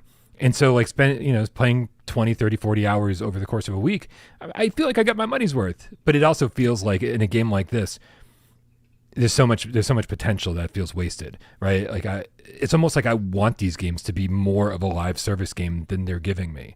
I so seldom advocate for live service games, but in a situation like this, I'm like, yeah, man, like keep me playing, anything to keep me playing. I'm having fun. Give me a reason to continue. So it's a tough line to walk, I think, with third-person games. Yeah. Do you have more on that list? This conversation is way more fun than the conversation I thought we were going to have about the sale games. Oh god, what was the other conversation before we were going to have? Let's go back to that one. No, we're just going to move on to the sale. Everything that's on sale in the PlayStation Store. Yeah, we can go to that as well, and we can absolutely destroy some of those games in the nicest possible way, I suppose. Excellent. That's what I was hoping for. Okay, hold on a second. Let me get. I think you've had some things popping up in the chat anyway. So. Yeah, what's happening in the chat? Oh my god. Yeah, let's get caught up before we move on to the final segment. We got Demo the Down Under Game Cat with the level 1 membership. Says Sony won't allow me to gift games. That sucks. I agree, that sucks. It does. Yep. It's not getting. I don't know. Like I can't gift games unless I like ask a developer to give me a review key or something. Yeah, it's annoying. Yeah, it doesn't feel the same to be like, oh, here's a key for, or here's a code to redeem for $20 on the PlayStation Store. You want to give somebody a game. You want them to be like, I love this game. You wouldn't have bought it on your own, but so here it is. You don't have a choice. I'm giving this to you for you to try. Play it. Right? Giving somebody a $20 gift card so they can buy it on their own just feels. Now you're telling them what to buy with the gift card. It's not the same. Yeah, they might not buy it, and then what are you going to do then? I looked at the game, didn't like it, so I thought it looks better. Yeah, right. Fifth with the Australian 5 says, what are your top 3 VR games ever? Interested to see how many are PlayStation VR2. Oof, that's tough. Both of us are just you. No. Well, let's bounce back and forth. You start. Half-Life Alex has got to be in there. Yeah. Just because of, it's Half-Life and it's VR. Go on, you choose one. I mean, it's such a toss-up. I love all of the Resident Evil games we've gotten in VR, but I do have to say, because of when it came out and I was still new to VR and because of how scary it was, Resident Evil 7, even without the VRAF interactions that something like Village gave us, I think is still my favorite Resident Evil VR experience. So Resident Evil 7, I think, is probably always going to be number 1 for me. By the way, we're 0 for 2. We're 0 for 2 on PSVR2 games. Just want to let you know.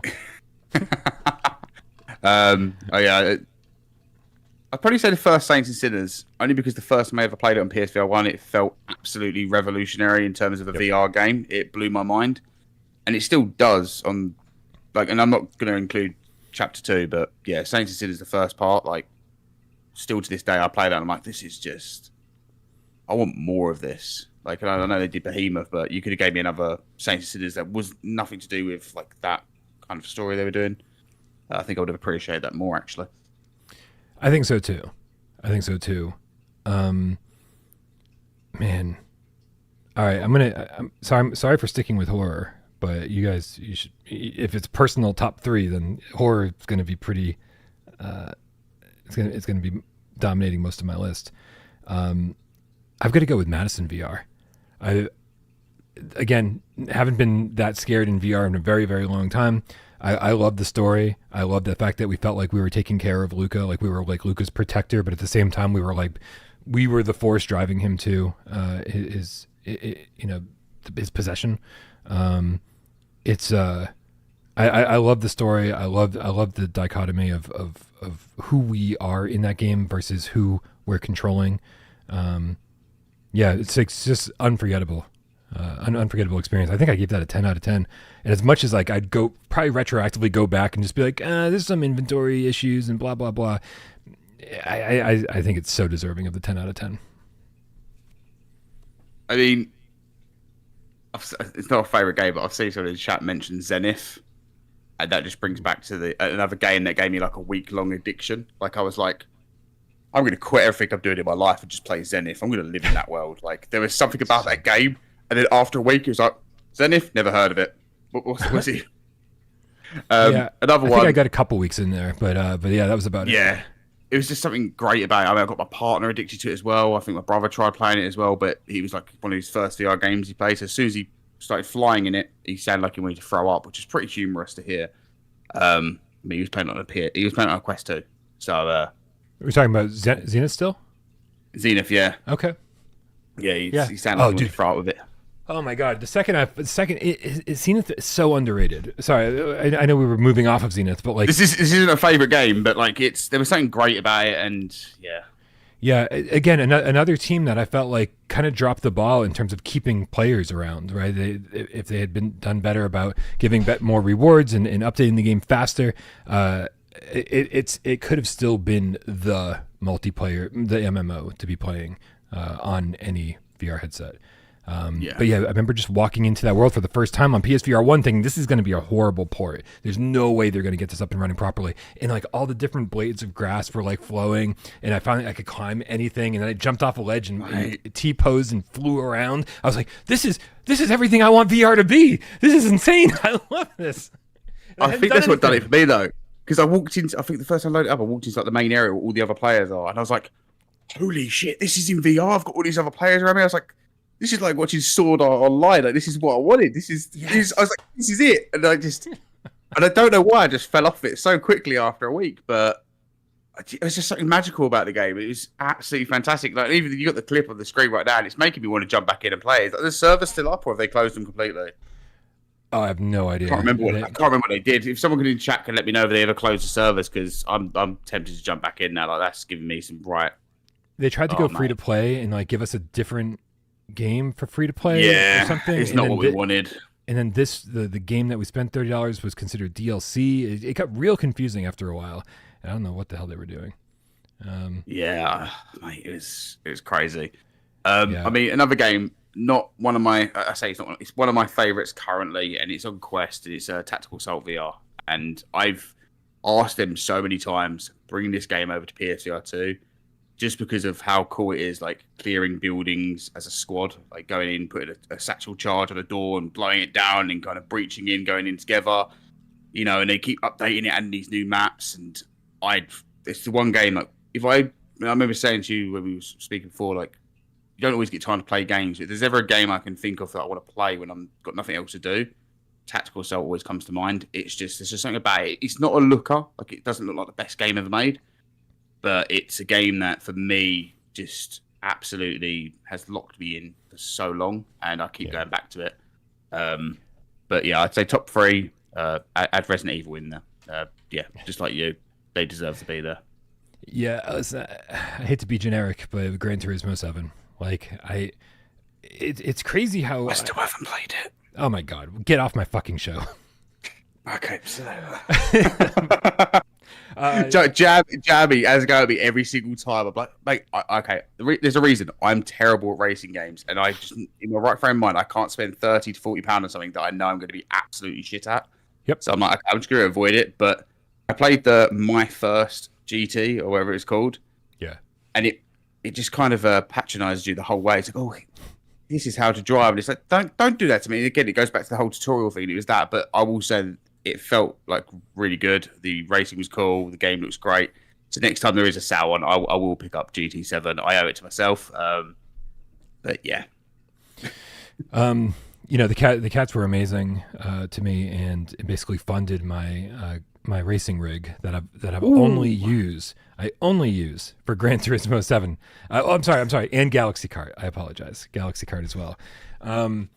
Which Galaxy Kart, fucking super underrated. Definitely pick up Galaxy Kart. But Gran Turismo 7, I mean, I said I'm not into sim racers. I'm just not. And like if you'd given me like a Ridge Racer VR game at the launch of PSVR2, I would have been even happier, which sounds nuts because it doesn't have even remotely the amount of content or tracks or vehicles or anything that Gran Turismo does. But I would have been happier because it's more my speed. It's more my genre. Arcade racing I love it.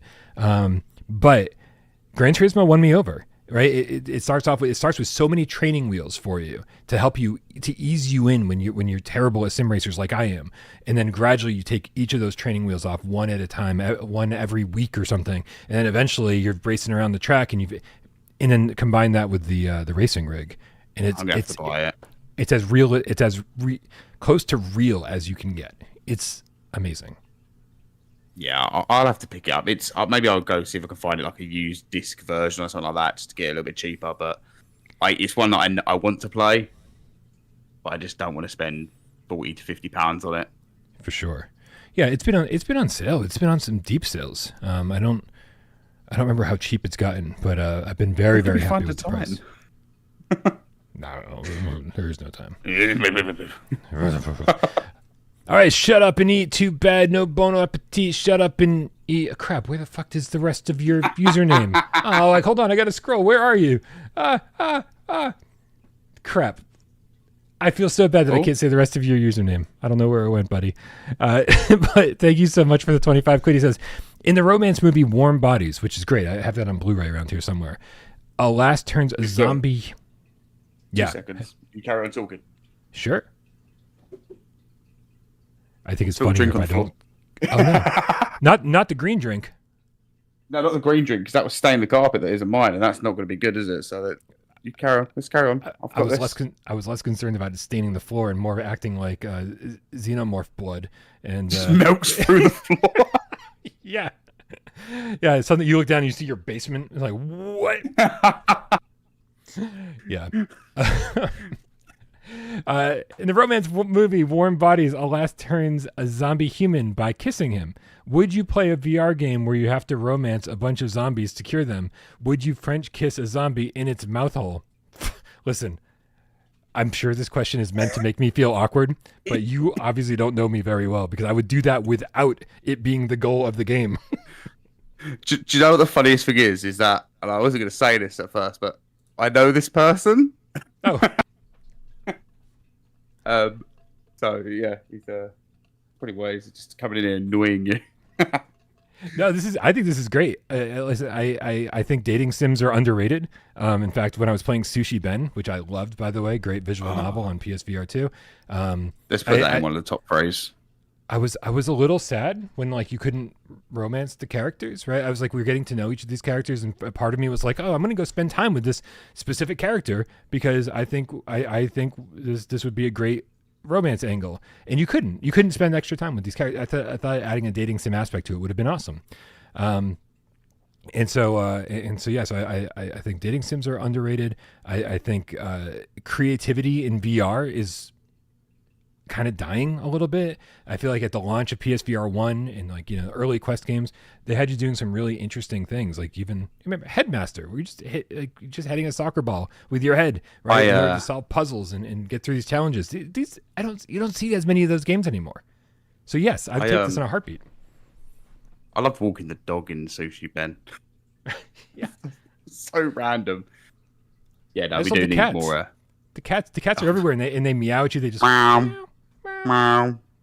Yeah, it sounds like a human saying meow. That's exactly what it is. Because I'm pretty sure it was Kane that did the voicing of the cats, if I remember rightly. I remember asking him about it because I was like, can we all do the voices for it? And you add it in. That's really funny. Meow. Brilliant. But yeah, Reece, would you French kiss a zombie in its mouth hole for a VR game? I would like to say yes. Actually, why would I say that? I couldn't even do it in Koi Koi Love Blossoms. And when I reviewed that, which, again, do not buy Koi Koi Love Blossoms. Public warning, worst game ever made. But it gets to a point where it's like you have to kiss the VR character, and I don't know. It's the only time I think it's incredibly made me feel awkward and uncomfortable in a VR game. I mean, PSVR2 is on a social screen as well, so it's like if my partner walks in, she's gonna like see me kissing this anime character. This is just really weird. And it's like, yeah, did not like that at all. So I think that's where I kind of just was like, yeah, this is just awkward. So yeah, no, not for me. Intimacy in a VR game is definitely not one for me. It just, I don't know. There's just something so disassociated with it that it just should not be done. Like, I don't know how some people play those PC VR games, man. Don't know how they do it. Yep. Behind locked doors with the lights off is probably the answer. Probably, yeah. All right, let's get onto the sale here because yeah. Because that's the headline of the fucking show, and we haven't even we've not even done that yet. Yeah. Yep. No surprises, by the way. This way. That's how it always goes. Yep. So let's see if we can't figure out how to bring that up. Where the hell did it go? Where did it go? If it makes you feel better, you did send me the link in Discord, so you can probably find it there. Yeah, Yep. I have the link. I cannot find. I've got too many things send it back to you. No. I have the link. The links is the one thing I do have. It's everything else I don't have somehow. We've got you that can't find a link. We've got me spilling a drink on the floor. We are certainly professionals at what we do. Have you noticed that? We're all knocked over the mic as well. This is going fantastic. Big time. Oh, you know what? I know why I can't find what I'm looking for because we're in the wrong scene. There we go. We have to be on this scene. I am all caught up. Okay. See, this is why I need Can't we carry on watching Koi Koi? This is why I need a producer on this show because so we can just sit here and hang out. I'm sure you can get someone. Can I? How much they want, though, that's the question. Yeah. We'll figure this out eventually. In the meantime, these people just have to wait. All right, for whatever reason, that link brought me to just the sale page, so let's get VR up and running. PSVR 2. There we go. And here we go. All right, let's blast through the sale. Reece doesn't look like a great sale. I got to be honest. Like, no. We just went through the last sale like couple weeks ago. That was a lot better. It was like 90 games on sale, and some of the games were amazing, and there was some really deep sales. So I don't think this is going to actually require too much work on our part. I think we're going to be able to blast through this pretty quickly. Starting with the first game. There's 42 games, by the way, or 42 things for us to talk about. Phasmophobia is 25% off, $15 instead of $20. Listen, I don't think this is the best deal going, right? I don't think this is a huge discount, but if you don't have Phasmophobia, what are you doing with your life? Phasmophobia is a fantastic game, and it just keeps getting better. It's worth it for that price. Thumbs up then? We doing thumbs up, thumbs down? Is that what we're doing? Let's do that. Yeah, let's do that. Let's go with that. Go on. All right, you tackle the next one. We'll bounce back and forth. Alien Rogue Incursion VR Deluxe, 50% off. So it's $24.99. I'd probably say 75%, but since it's the deluxe, yeah, I'm going to give it a thumbs up. It's worth it for the deluxe, I suppose. I've got a mixed response to this because I enjoyed it too. It was fun. It was on the basic side, no flamethrowers, but it was fun, and I love Alien everything. So, but I will say that if you were looking for a good discount on the game, you should have gotten the regular version in the last sale. That was $20 instead of $25. You missed. Yeah, the deluxe doesn't give you much. That's the thing. Like, I'd say probably wait for like the non-deluxe version at like a 70% sale if you can. Yeah. But if not, and you really want to play an Alien game, it's you're not going to be completely disappointed. I think is the way to go with it. Absolutely. And I think the same thing goes for the Creed Rise to Glory Championship Edition, which is $20 instead of $50. $50 is an insane amount to be asking for this game to begin with. Yeah, and so again, just wait for the regular version to be on sale. I think it's gone down to like $15 before. But I mean, yeah, it's a huge discount. But I wouldn't pay more than $20 to begin with. Oh my god! I never knew it was 50 quid. Well, the dollars. Dollars, yeah. It's say it'd be 40. Yeah, about 40 quid. Still not worth that. Oh my! It's a lot of money. Yeah, it's a lot of money. That's ridiculous. Europe. Yeah, I'd even say for $20, not worth it. But okay. And that's someone who likes Creed. Yeah, I liked Creed. I actually gave it a pretty good score. I think it was like 8 out of 10 or something like that. I really, really enjoyed it. But even the basic version was overpriced. Yeah, it was. Yeah. Peter in the chat saying, so pass on Aliens for now? listen, 25 versus 20, and you like get your extra skins, whatever. I just think if you were going to buy the aliens, you should have bought it for 20. Yeah, I'd agree. If you can wait for the non-deluxe version at a lower price, go for it, because all you can get is skins. You're not getting anything extra like season pass or anything like that. You're just getting skins. So if you can wait, definitely wait. But if not, you're not going to be entirely disappointed for that price. Hopefully. If it was a multiplayer game, I'd be like, yeah, get the skins, but it's not even, it's single player. 100%. Yeah. Right. So next up, Kayak VR Mirage. I mean, I think it goes out saying this is a game that everyone probably has by now, but if not, definitely worth it for that price. And with, they've actually got the game bundle, which includes Soca Valley for $20 or $20.99. That's weird. I'd say go for it. It's so weird that there's not a complete bundle, right? Because it just had another piece of paid DLC. Which I haven't even checked out yet, but it looks good because the caves and the stalactites and more rapids, and I think rapids are where this game shines, and they just didn't put enough into the Socha Valley DLC. I'd say actually no. If you're going to buy it, buy the one without the DLC and wait for the DLC to go on sale. Only because they're not doing the complete edition, but it's a game worth having, 100%. For $16, I would say, yeah, it's the kind of game that you want to show off to people who come over. It's like, oh, let me check out PSVR2, and you put them in like, oh my god, I'm in a kayak, and it looks photorealistic. Like it's a very, very cool experience. But yeah, Flight Simulator Delivery 2025 VR. Oh my god, I can't even fucking believe that this is a thing. This is the same as Truck Driver, Truck Simulator VR. It is, it's terrible. It's bad. But it gives you a lot to do. I wouldn't buy it. I wouldn't buy any of these games for more than $1 just for the platinum. Throw it in the bin. Yep. Next up, Gorn with 50% off. Personally, with Gorn 2 coming, I'd say just ignore that Gorn exists at this point, because the PSVR 2 port wasn't too great. It needs to do some things with it, but the game itself, even though we all know Gorn is a good game, I'd say at this point just wait for the sequel. Yeah, everything I've heard about Gorn 2 says it makes Gorn 1 irrelevant. So yeah, it pretty much does. So just wait at this point. Cool. But it is a good game. If you really want to play something, it's worth it. Yeah, and like we've been saying, we've got it on good authority that Gorn 2 is coming to PSVR 2 this month, sometime in July.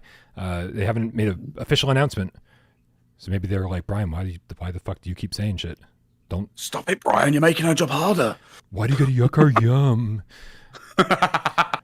All right, here's a good one. Jurassic World Aftermath. Every single time this thing goes on sale, it's super, super deeply discounted. So it's $6 instead of $30, or you can save even more with Plus. So probably like $5 or less.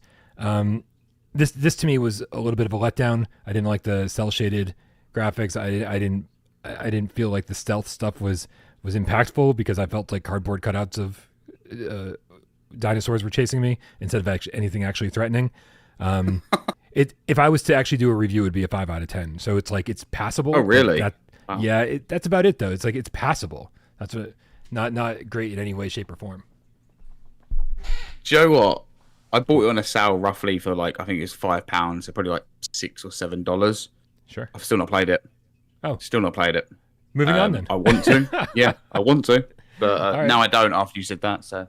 Did you play Car Mechanic Simulator VR? No. Because I value my time. Yeah, I played it on PSVR 1, and I think it's very cool that like you can tune up these vehicles and actually drive them on a track. But you can drive vehicles in Galaxy Kart and in Gran Turismo. Unless there's something about being a car mechanic that fascinates you, I think you can pass on this one. I really want them to make like PC building simulator in VR.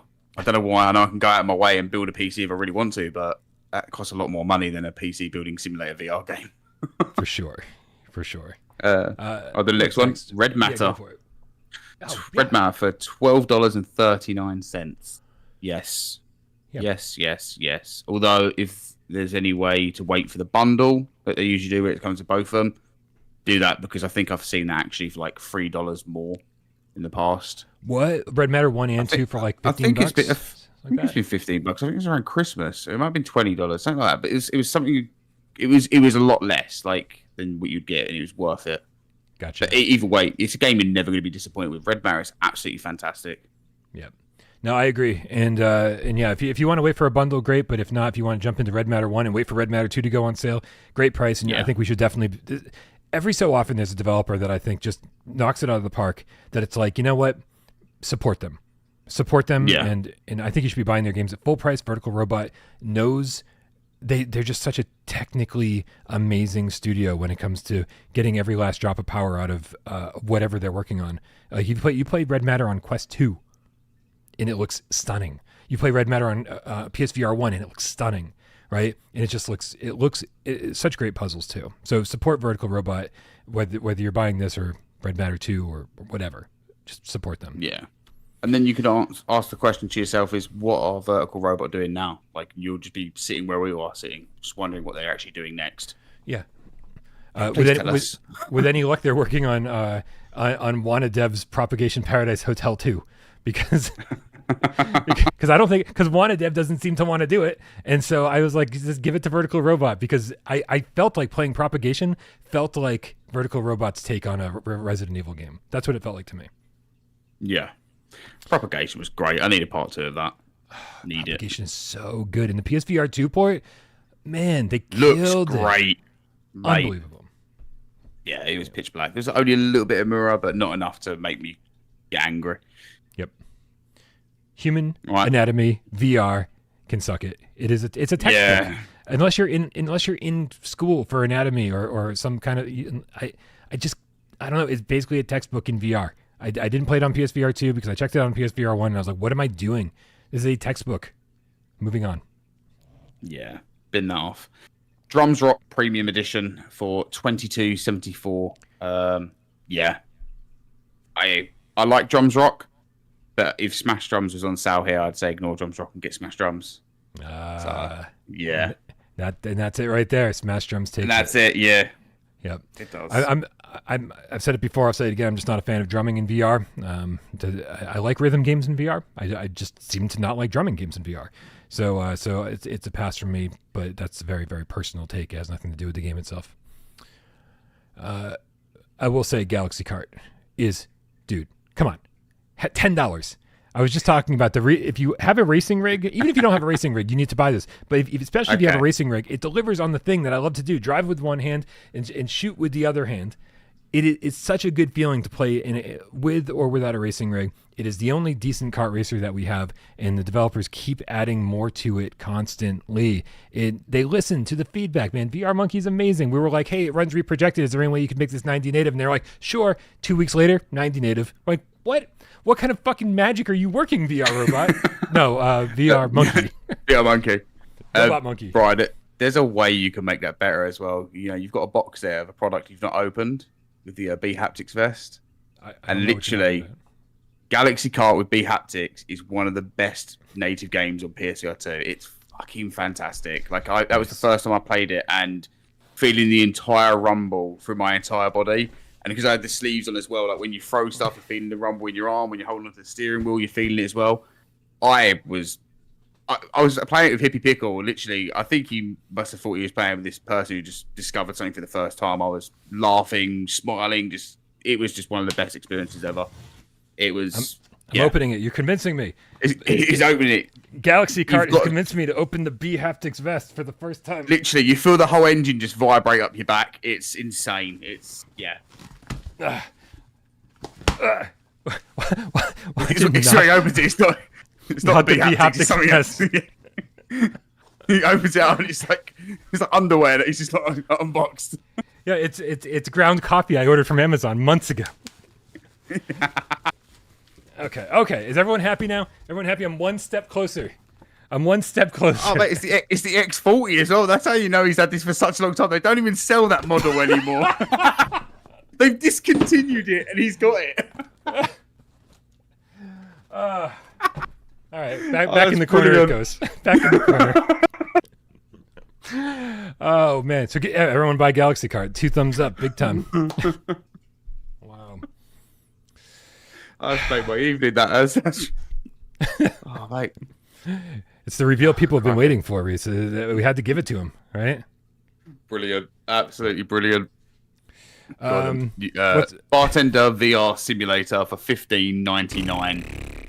I've never played it. I have no intention to do so.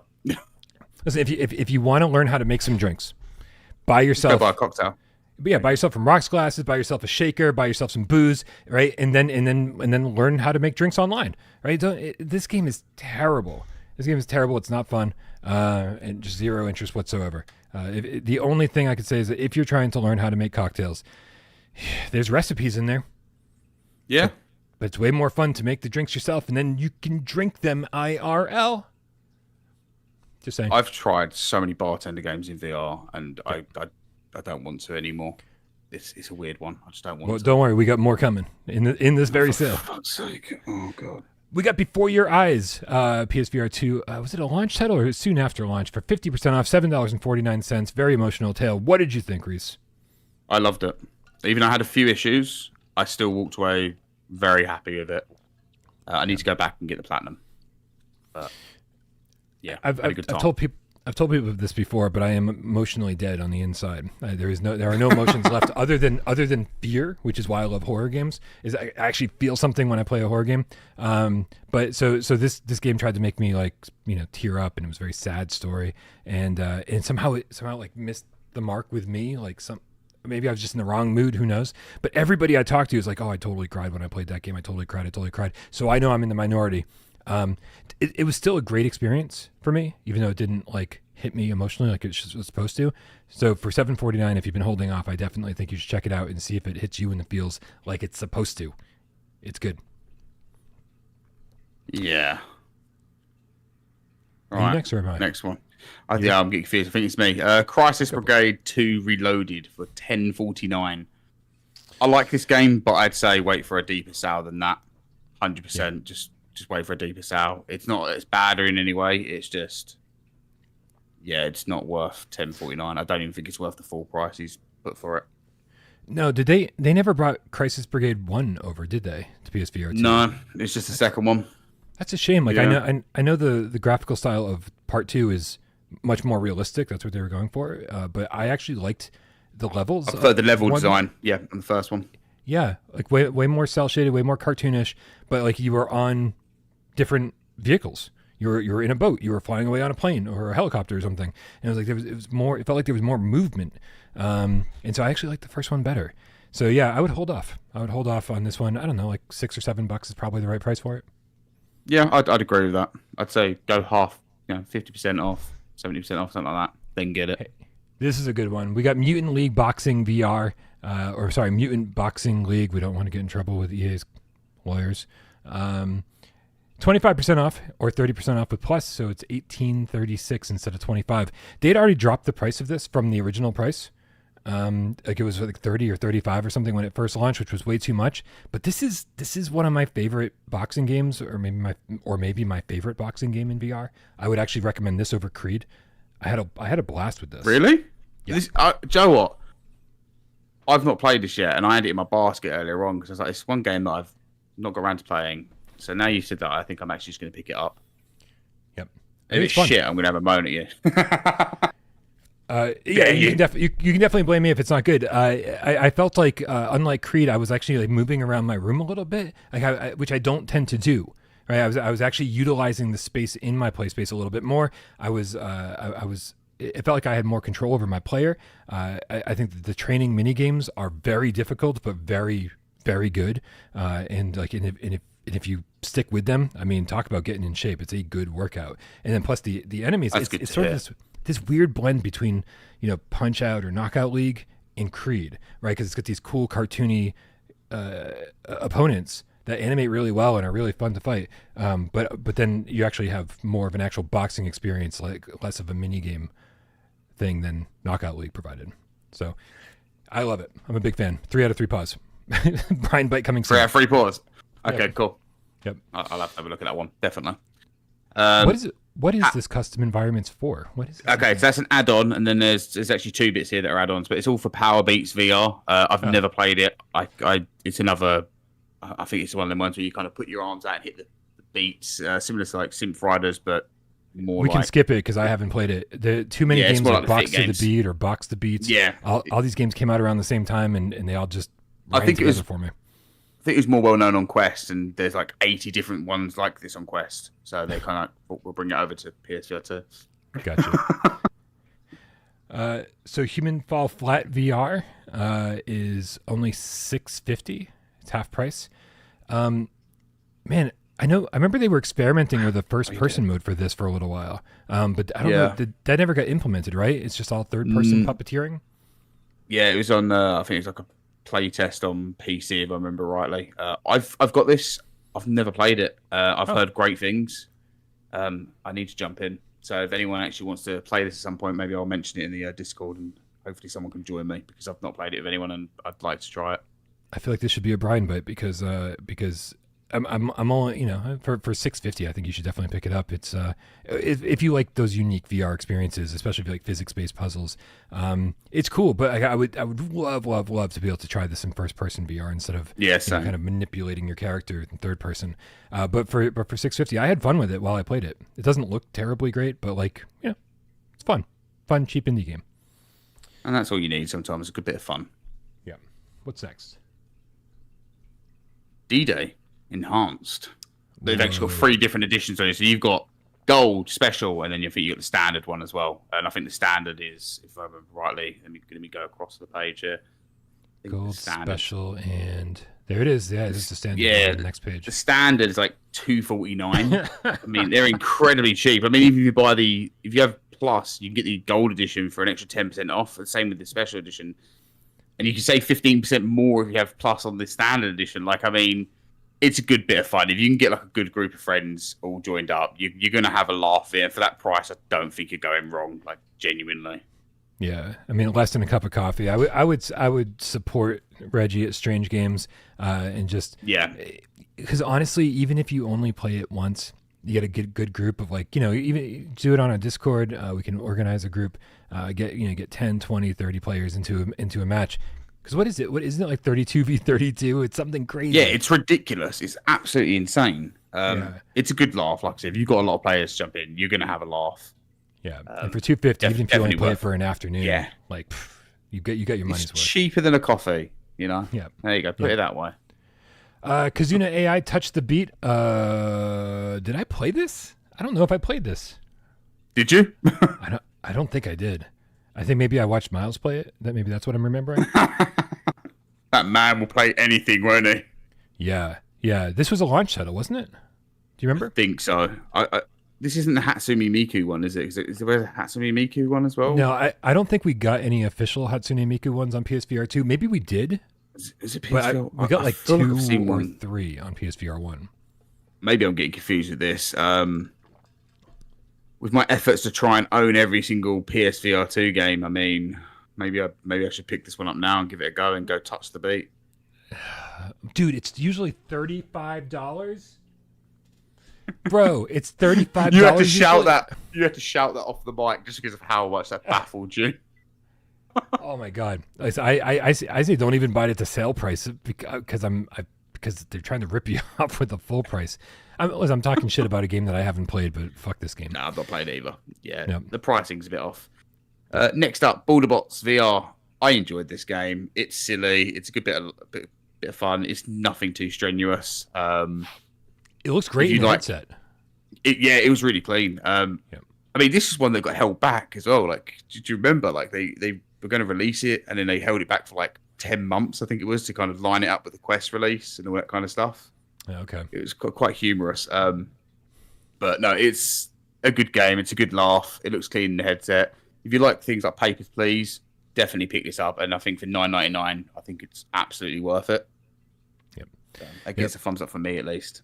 Definitely a thumbs up for me, too. I'll be honest. I feel like I missed a step in this game because at a certain point, like what you're doing is like allowing robots to pass through the border, and you're investigating all these different things and trying to see like, hey, does it not pass inspection for any of these reasons? And so you're trying to inspect as many robots as you can in a short amount of time. There something at some point they taught me something, I guess, that I missed because I was failing like every single one. Like I started losing very quickly and I have no idea what I was doing wrong. However, I do want to get back to it. It's cool that you can like upgrade your apartment and shit. It's like there's all these different things. Yeah, it was really random, wasn't it? Yeah. I liked it. Though. $10, low risk. I love it. Last Labyrinth, $20 instead of $30, and this is a high risk game. Very high risk. Yeah, awful. Dude, I love horror games. And there's all these saw-like traps, and you see. Couldn't get on with it. Yeah, it's so frustrating to tell this girl what to do, and then nod your head. Yes, that's what I'm trying to tell you to do. Oh, it's so boring. I enjoyed the whole concept, and I did have some fun with it. But even with the price, like I said, unless it's maybe $5, then grab it. It has a really cool concept to it, but not for that price. It's no, and the fact they're asking for $30 for it as well as a standing price, delusional. Yeah, 20 should be the MSRP, and then it should be on sale for 10 right now. So that's a big no. It sucks too, because like you said, there are very cool moments in this game. If you stick with it, it's like, holy crap, there's some really memorable shit. But man, quite traumatic as well. If you're not really into things that are going to be quite dark in nature, I think this is one of them games that might fuck you up a little bit. It's very dark. Yeah. Yep. Even I was like, what the hell? Is that loud?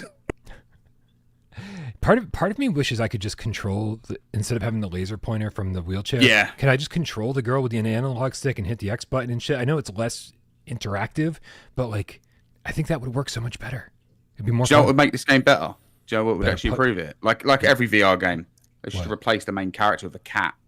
It would have sold 10 times better. You got a laser pointer, the cat goes and does these things. See? That makes sense.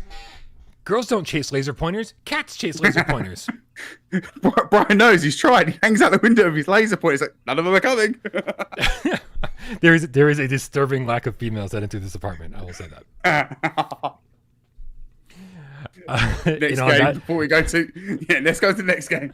Moving on. The Tale of Onogoro and the Last Labyrinth VR adventure. Can we skip this? The Tale of Onogoro is on. Yeah, it's on sale and it's by itself, isn't it? Down below a little bit, next to Down and Out. So this is interesting. So the Tale of Onogoro on sale, by itself is $25, but with the bundle, it's only another $10 for Last Labyrinth, which is exactly what we were just saying.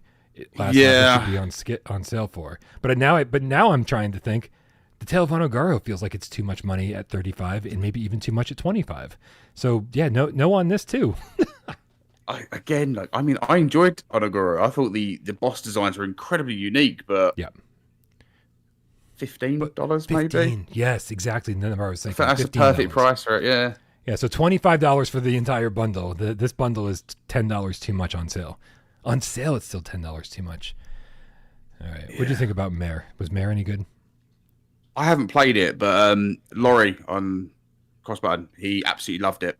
Absolutely loved it. He couldn't stop raving about it. It's just the way it was played. He really enjoyed it. But I think for what it is, I don't know whether it's worth $17.49, and that's coming from the perspective of a game where you just kind of look at points, things to happen.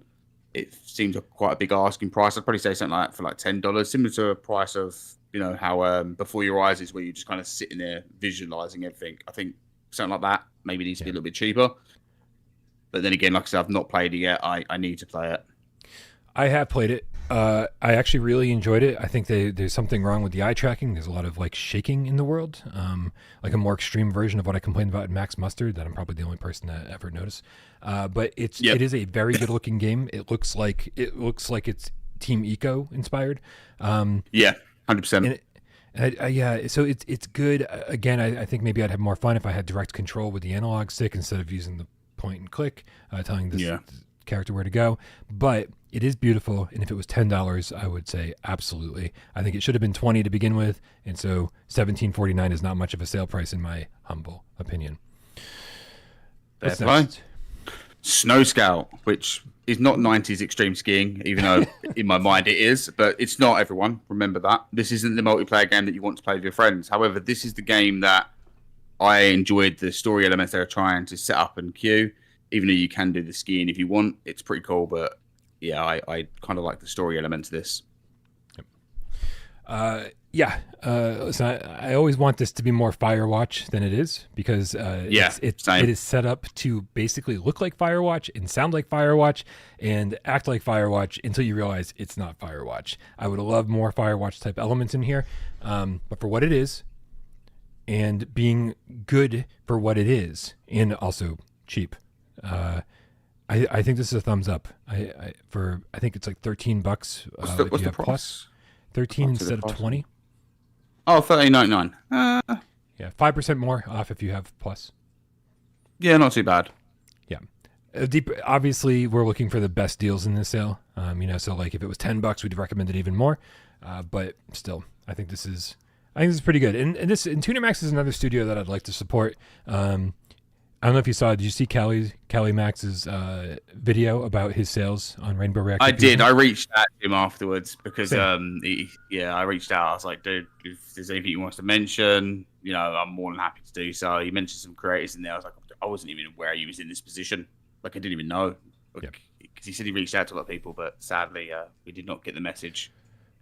Yeah, well, I mean, but he is, despite the fact that, I think he would have liked higher sales overall for Rainbow Reactor Fusion when they did the deep discount.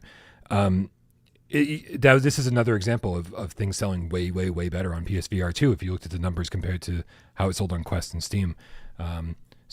This is a studio that would really like to support PSVR2. So I feel like in return, we support them back. That's all. Yeah. And he's incredibly passionate as well. He's incredibly passionate about what he's making, which I respect. Same. All right. We got 8-bit layer. Is this it? Is it the only DLC we have to walk about? The game. That's it. Not even got the game on sale. Yeah, ignore. Don't ignore one piece of DLC? Yeah. Don't ignore Walkabout mini golf stuff, but ignore this because the game's not there on sale. So yeah. Well, if you haven't bought, if you own Walkabout and you don't own 8-bit layer yet, I mean it is. Have you played 8-bit layer? It is really good for retro gamers. I can't remember I played 8-bit layer. The Wallace and Gromit level on this game, nothing will beat that for me. Nostalgia all the way through. I have no nostalgia for Wallace and Gromit. I was more of a Shaun the Sheep kind of guy. I love Shaun the Sheep. But I really, really enjoyed the course design for Wallace and Gromit. That was really, really well done. Okay, then Skyclimb. Skyclimb is half price at $7.49 instead of $15. I like VR Monkey, but I didn't like Skyclimb. Yeah, I'm the same. I didn't like it. I couldn't get on with it. I like what they've done with other stuff. I'm even intrigued by Honeypot, but Skyclimb just did not do it for me. I tried playing it so many times. I jumped in with the community manager. I just don't get it. I really don't get it. So at any price, sadly, from me, it's going to be a. I just don't get it. Maybe $1.99. Give it a go. God, that's rough, but that sounds mean. I don't mean to be mean, but there's a lot of content here. But yeah, I mean, it feels like it wants to be to the top, but it's not as fun as to the top. There's a lot of climbing games, and this one doesn't really do it for me. I want to support VR Monkey, but I want to support VR Monkey's games that I love, and so exactly. So go buy Galaxy Card if you haven't already. $10. Yeah, get Galaxy Card this time around. I feel like the next two games we can just ignore straight off the bat. I mean, they're both really pretty terrible. Zombie Bar Simulator is better than Down and Out, but not by a wide margin. It is pretty bad. And not by that price either. Yeah, I mean, the only reason I'd say get Down and Out is if it had a platinum. And funny enough, Down and Out was my first game I reviewed on my channel. And I looked back at it and I went to myself, I was like, I was too nice. I look back at it, I was too nice on that game. What did you say? How could you be anything but no, I said I was trying to be like, this is what the game shows and this is what you can do in the game. But I was trying my best to not go from an overly critical approach for a first video because I was a bit nervous doing the video as well. But looking back at it, I'm like, I should just scrap that video completely because if I was to redo that video, but this is the thing, Down and Out got worse after they did the update and patch. It wasn't as bad. Yes. So when they first released it, it wasn't as bad as it is now. It's actually worse now than it was on release. And that's what baffles me. I can't remember what I gave it. I said to people, wait for a patch if that was my last recommendation for it. But now I'd say just ignore it completely because whatever they did to try and patch it, they just fucked it completely. I mean, I don't know. Maybe the game came out at the right time. I needed to relieve some stress and beating up some hobos on the street really did it for me. But maybe. Yeah, no. I do not stand by my review. I don't know. I should, but I look back at that. I'm like, I was too nice there. And now I'm kind of like, yeah, this game's shit. Don't fucking buy it. Yep. Yeah. I've been there. I've been there. There were games I was definitely way too nice about, like especially the early days. That's a learning curve right there. That one. Yeah, Oregon Quarter for 30% off, $17.49 instead of $25. Yeah. Yep. I'm not saying no to that one. 100%. Don't care what the price is. Full price. Buy it. Don't care. Yeah, I think I think my review doesn't do this one justice because they patched it since my review and they fixed pretty much every complaint that I had. I mean, it is a big world with not a lot to do, but it is so much fun to explore. And the map system alone, I think, is done so well that the music as well. The music is good. Yeah. Yep. Yeah. If you like Absolutely horror at all, or if you love, if you love the original Silent Hill and you want to play something similar in VR, Oregon Quarter is where it's at. I'm with you. This is one I'd like to see people support, even though I do think it's a little pricey for what you get. It's good. And I mean, at this point in time, they're not looking at doing any other VR games as well. Even though I've nagged them so many times, like, dude, just make another VR game. No, we're working on this stuff at the moment. Like, okay, cool. Well, you've lost my interest then. Oh, well, that's a shame. Yeah, they're doing non-VR PC stuff at the moment, I think. I'm just happy we got this because this was, if I remember correctly, this was sort of an old PC VR game, even when it made it over to PSVR2. It felt fantastic. A little outdated, but it's like there's so much charm here. It was incredibly outdated, but yeah, like you said, there's a lot of stuff here to like with Oregon Quarter.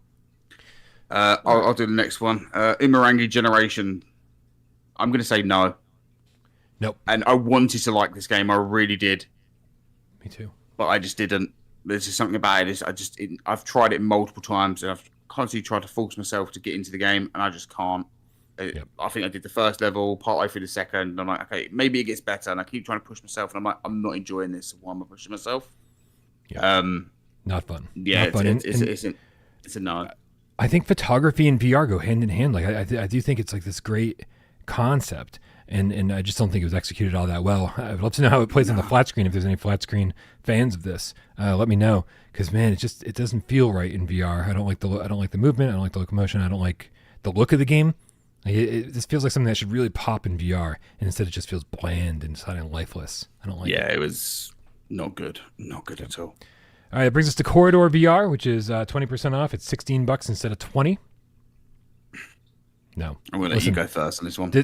I feel bad because this developer is a single person developer, so it was a one man team, and I think invented some great puzzles and a great concept for a puzzle game, but the game should have been $10 at launch. Yeah, you stole the words from my mouth. It should be on sale right now for $5.99 instead of $15.99. Yeah, there was too much jank for me to the point where I was like, I just don't want to continue. But I love the concept and the idea of the puzzles, and I was just like, Have you been back in since he changed it from 120 reprojected to 120 native? No, I've not. So the issue it wasn't so much the reprojection, it was the way the jumping was. It felt incredibly weird for a game that had some sort of platforming element to go to box to have this kind of spring-loaded jump. I can't stand spring-loaded jumps in VR games. I just don't get it. It's like I don't spring-load myself. I don't feel like I'm spring-loading when I jump. I don't feel like it's sudden either, but mentally my mind doesn't work that way. So don't do this thing where I'm like charging up this jump. It's fucking dumb. Yeah. I feel you. There's my input. I feel you. I would like to get back to this at some point. I think it'd be perfect for a Bryan bite. And like I said, I did enjoy the puzzles. It has you, almost every scene that you're in, there's a mirror alongside of the puzzle room, and so you're constantly jumping between the you and the mirror you in order to solve puzzles. There's some things that you can do in the mirror and some things you have to do outside the mirror, and I think it's a very cool concept, but yeah, just too much money. And then the final game on the list is Dropship Commander, from another game from Reggie over at Strange Game Studios. It is 50% off, so it's $4 instead of $8. You can save 15% more with Plus. I didn't love this. I think I bought it just to buy a game. Yeah. Yeah, I do that sometimes. You know what we need? Do you ever remember a game from way back in the day called Space Taxi? I do not. I remember Crazy Taxi. We need that in VR. We need Crazy Taxi in VR, but we also need Space Taxi in VR. Anybody look up Space Taxi on Commodore 64 right now? It is... of course I'm going to remember. It's on Commodore. Shh, quiet. He's like, that was 10 years before I was born. I wasn't even conceived. Oh, Jesus. My parents weren't even conceived. Mate. Yeah, listen, I think see Dropship Commander, like it's this great Lunar Lander style game, but imagine playing in first person in like this in this space taxi and driving to different platforms and doing this thing. Imagine doing that in first person VR. There's like one person in the chat that probably knows what I'm talking about. Yes, but you're right. Creeper Betty is in Dropship Commander, Kramer 3K. So that's nice. We love Creeper Betty. Yeah, I play Breaches with Creeper Betty sometimes. Usually on a Friday. Hell yeah. Lovely group. What a shitty sale this was. Yeah, how many games are you going to buy is the real question. I think I might pick up Mutant Boxing. I think I might give that a jump. I don't think I'm buying anything. I think I have everything I want from the sale, and I've got more games I can possibly need already. So I don't think I need to buy anything here. Although, I could be wrong. Thank you, World of Long Plays. I knew you'd have my back. Jesus, space. Somebody's got was to. awesome. So listen, there always seems to be another sale happening on the PlayStation Store, right? The second they start a new sale weeks before the last one ends. Sometimes there's 3 sales going on simultaneously, right? There's like the indie game sale and the games under $10 sale, and then this sale, the summer sale. They go crazy with sales, so it's almost like, why the fuck would I ever buy anything at full price on the PlayStation Store? Because they put stuff on sale constantly. They shoot themselves in the foot constantly, don't they? Yeah, and so I heard that there's actually a summer sale coming up, which I guess is different from the July sale. And so if you're looking for like really good deals, then maybe hold off and see what the summer sale has to offer. Hopefully we'll be seeing that within the next couple weeks. I've heard that there's decent stuff happening, but don't quote me. Have you? I'm still quoting you when I talk about Gorn 2, I'm going to say, well, Bryan said it's coming this month. I'm going to start saying that. Yeah, that's totally fair. Totally fair. You can also quote me about hybrid games. Look at all the hybrid games. We had that discussion. Yep. Great hybrid games. Boglands. Shut up and eat. Too bad no bon appetit with the £5 says, do Bhaptics sell a cod piece asking for a friend? Listen, I'm gonna say this right here. You're asking the right guy, okay? Because I feel like if the shit in that box over there came with a cod piece that had Bhaptics support, it would not have been sitting over there for the better part of the last year. It would have been on day one. It would have been on day one. And you'd be like, Bryan, you're such a gooner. And I'd be like, you're fucking right, I'm a gooner. Shut the fuck up. Quick Love Blossoms now has Bhaptic support with the cod piece. You'd be like, yes, finally, to buy the game. Sold. Yeah. Quick Love Blossoms is great. 10 out of 10. Oh my God. Well, that was fun. What is wrong with us? What is wrong with us? You know what? I was so busy trying to get the show together, I completely forgot that we do the 4-minute challenge. Will I be putting you on the spot if I challenge you to 4-minute challenge, or do you want to be the? Do it. I mean, you could put me on the spot, but I'll probably get the game wrong, so I'm going to need the help. Interesting. Yeah, you're definitely gonna need the help from everybody in the chat here. So hold on a second. You choose really random ones. That's your problem. Ones that nobody's ever heard of. When you play this game 3 times a week, you run out of the obvious ones really fast. Yeah. Yeah. Go on in. My PlayStation Store just stopped loading. That's probably a problem. Oh, you're choosing from the PlayStation Store? Okay, that makes it a little bit easier. Where do you think I'm picking them from? I thought you were just picking a VR game all around. Let's make it really... No, actually, don't make it more difficult. No. Always from the PlayStation Store. Okay. Certain requirements of the 4-minute challenge. The game has to exist. It has to be out. It can't be announced. It has to actually be out. And it has to be a PSVR1 or PSVR2 game. It can't just be on any random VR platform. But it can be cross-platform. Oh, it can definitely be cross-platform. Okay, cool. That's the difficulty I'm remembering then. Go on, let's do this. All right, hold on. I got it. I'm almost there. Okay, I've got one. I'm good to go. Where the hell is the? There it is. Here we are. All right, you guys. You know how this works. Please help Reece out. Suggest good questions for him to ask, and then suggest good games based on the answers I give. We only got 4 minutes, but you get an infinite number of yes or no questions to ask during that 4 minutes. So, on your mark. Get Des. Go. Okay. Is it cross-platform? Yes. Okay. First person? Yes. Shooter? You do shoot in this game a lot. Yeah. Okay. Any puzzles? Yeah, but not a main focus. Okay. Am I allowed to just guess the game outright and then go again? We're going to let you guess the game outright. Yes. Is there any aliens in the game? Yeah, I guess they're not human. So does that count? I think I know what the game is, but I don't remember the name of it. Is it the one that's the Dread? Something Dread. What was that fucking game called? Oh my god. No. I'm gonna have to Google. What Dread. What? Oh, you not Dread Halls? What are you talking about? Not Dread Halls. What is that? What is that one in space? Is it in space? Cosmo Dread. Yeah, No, is it that? it's not in space and it's not Cosmo Dread. Ah, okay. Damn. I still need to play that as well. Why the fuck did you think it was that? That's so random. No, it's not aliens. It can't be alien, can it? Not humans. Let's move on. Okay, so there's aliens. Is there any swimming? Yeah. Okay. Is there crafting elements? Yes. Hubris. No. Really? Damn. Yeah. Yep. Normally you would have lost, but we're being nice to you because we're changing the rules for you. I'm British and it's 1:10 in the morning. Exactly. We got to bend the rules for the Brits. Yeah, exactly. We don't do anything right, do we? Keep it coming. Is it on Quest? No. Okay, so just PC.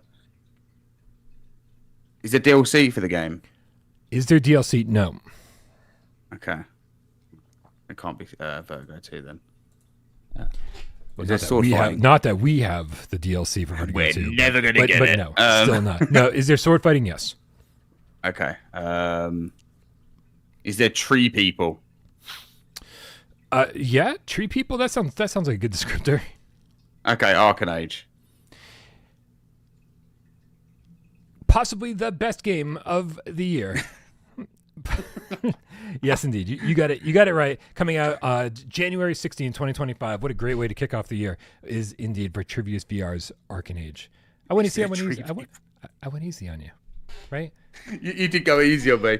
I don't know why I thought it was anything else. Also, aliens. What aliens are in Arcanage? I mean, they're tree people. Well, you see, I was like, are there aliens? They're tree people. They have roots. I said I don't know. They're not human. That was my answer. Just I don't know. Clarifying. I played the game. Yeah, I played the game. I'm in the credits of the game, and I have no idea what the people are sometimes. Rypop and Markio asking the big questions. Did it sell big? Yes, it did. Yes, rightfully so. They big. I believe it done the best on PSVR2. I'm remembering rightly. I think it was one of the places it sold the most was PSVR2. I think so. I don't have any numbers on that, but yeah, for sure. Well, you know those PC gamers, Reece. They just like to mod stuff. They don't actually like to buy VR games. I will agree with that. I think I own a set amount of VR games on PC, and I don't even play most of them on PC. To be fair, if I've got the choice, it's always on. Like, I mean, I play tested and with Arcanage, but I end up playing more of it on PSVR2. We got Game Cato with the Australian $5. Dude, I saw DMs from you and I never got back to you. I got to be honest, you guys. There's a lot of people I haven't responded to, and I feel really fucking guilty. I had crazy couple weeks. And I tried, and I've been trying to respond to everybody in DMs and emails and on Discord, and I've been doing a really horrible job of it. I apologize. And so I don't want anybody to feel neglected. So I saw Game Cato send me some DMs, and I was like, oh, there's videos on these DMs. I need to watch these videos, and then I never got back to you. I'm so sorry. But he's got the Australian $5. He says, keep up the great work. I made a song about you guys and the Game Cats and dropped it in the music channel on Discord. Oh God, that's in a British voice. I hope so. Guys, come join our Discord and go see whatever Game Cato created. I can't wait to see what it is. But thank you very much. I hope there's some insane fan fiction in this song about me and Miles. just saying. Good old Miles. Good old Miles. All right, Reece, what's happening over on Games with Tea or Cross Button? What's happening on your channel these days? Anything we should be looking forward to? Any mysterious guests coming up next week? There is a guest on next week. Someone who you have mentioned on here. His name begins with an R. He has a game that might be being remade. Okay. That was going to be my guess when I saw the tweet. I just assumed that's who it was. Yes, that is who it is. I was trying to be very elusive, but no. Hopefully that should all be out on Tuesday for everyone to watch. And is that Games with Tea or is that Cross Button podcast? That's Cross Button. Anything like that is all on Cross Button. Most recent thing I've done on Games with Tea is Bhaptics. I covered all the 18 native PSVR2 games, so you can get a little insight of what each one functions like and what ones to actually play and ignore. And Galaxy Kart got 2 thumbs up. Galaxy Kart is in my top 5. That 100%. Is phenomenal. I'm so glad to hear it. I'm definitely going to break this thing out soon enough because I know AJ's been giving me a hard time. All the cats have been giving me a hard time. I've been slacking big time. It's worth it. I'm one step closer. I opened the outside box. Now I got to open the inside box. We got him to do it. Okay. But no, yeah. That's the most recent thing I've done. DTP's VODs in the chat says, does it rhyme with Bob Bestcombe? He doesn't comb. Although I did actually drop a joke to him about that as well. Rob No Brush. Oh, this is great. Everybody go subscribe to Reece over at Games with Tea and check out what he's doing on Cross Button. We got to spread the VR love around. Thank you so much, Reece, for being here. Thank you. This is absolutely awesome. Thank you for having me. Seriously, this is a thing I can tick off my bucket list. So thank you for that. Good, because you're never coming back. Yeah, I thought that was going to be the case too. Just get Jammy back. It's understandable. I won't complain. Now, once you're in for life. That's how it works. Fair play then. We got Super Nintendo Chalmers with the $5. Says, sorry I missed the episode. I'll watch tonight. Arcade Age, Game of the Year so far in my book. Can't wait for the top 25 debate. Hope it's soon. Yeah, I hope it's soon too, bud. Like I said, we're shooting for a week from Saturday, so just 8 days away. But I'm still waiting to hear back from Miles. And obviously, there's a lot of preparation on our parts in order to do this properly. Like, I got to get in. I got to spend a lot more time with Hellsweeper, Ghost of Tabor, Hitman, and man, probably a handful of other games that like I just want to make sure I give attention to that maybe didn't make the list before, but based on updates need to come back on the list. There's just so many. There's so many, but that's why we need you guys here, because you need to keep us in line and maybe tell us about shit that we missed. And we need all of your voices as part of the top 25 debate. So hopefully we will be doing that a week from Saturday, and hopefully Scott won't still be in the hospital then. But if you are, at least we'll be keeping you entertained. Get well soon. I am. I'm just hoping Ghost Town comes to PSVR2 soon. Like they've said soon. I just want Ghost Town on PSVR2. I just want to play it again, but in better graphics. We're supposed to be getting news about it soon. Oh, soon. It's always soon. Never soon enough. Yep. I was talking to Barry Mead about it recently, and trying to extract details about the port from him, but he is tight-lipped, and we got nothing. Yes. But no, thank you again, Bryan, for having me on. And I just want to thank everyone in the chat as well, as been saying, nice to see me here and all that kind of stuff. Very lovely to see. So thank you so much, everyone. Yeah, it was getting real boring with the regular crew. We had to mix it up a little bit.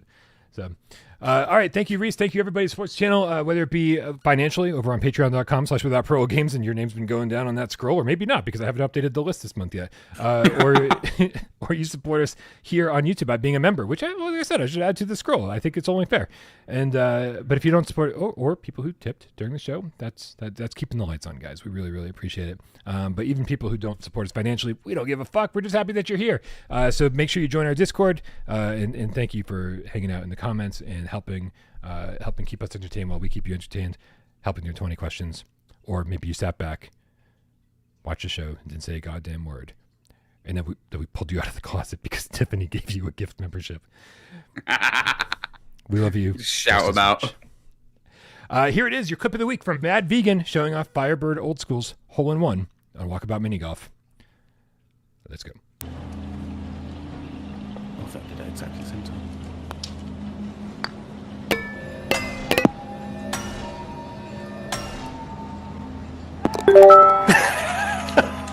Yeah, I have to say it from this.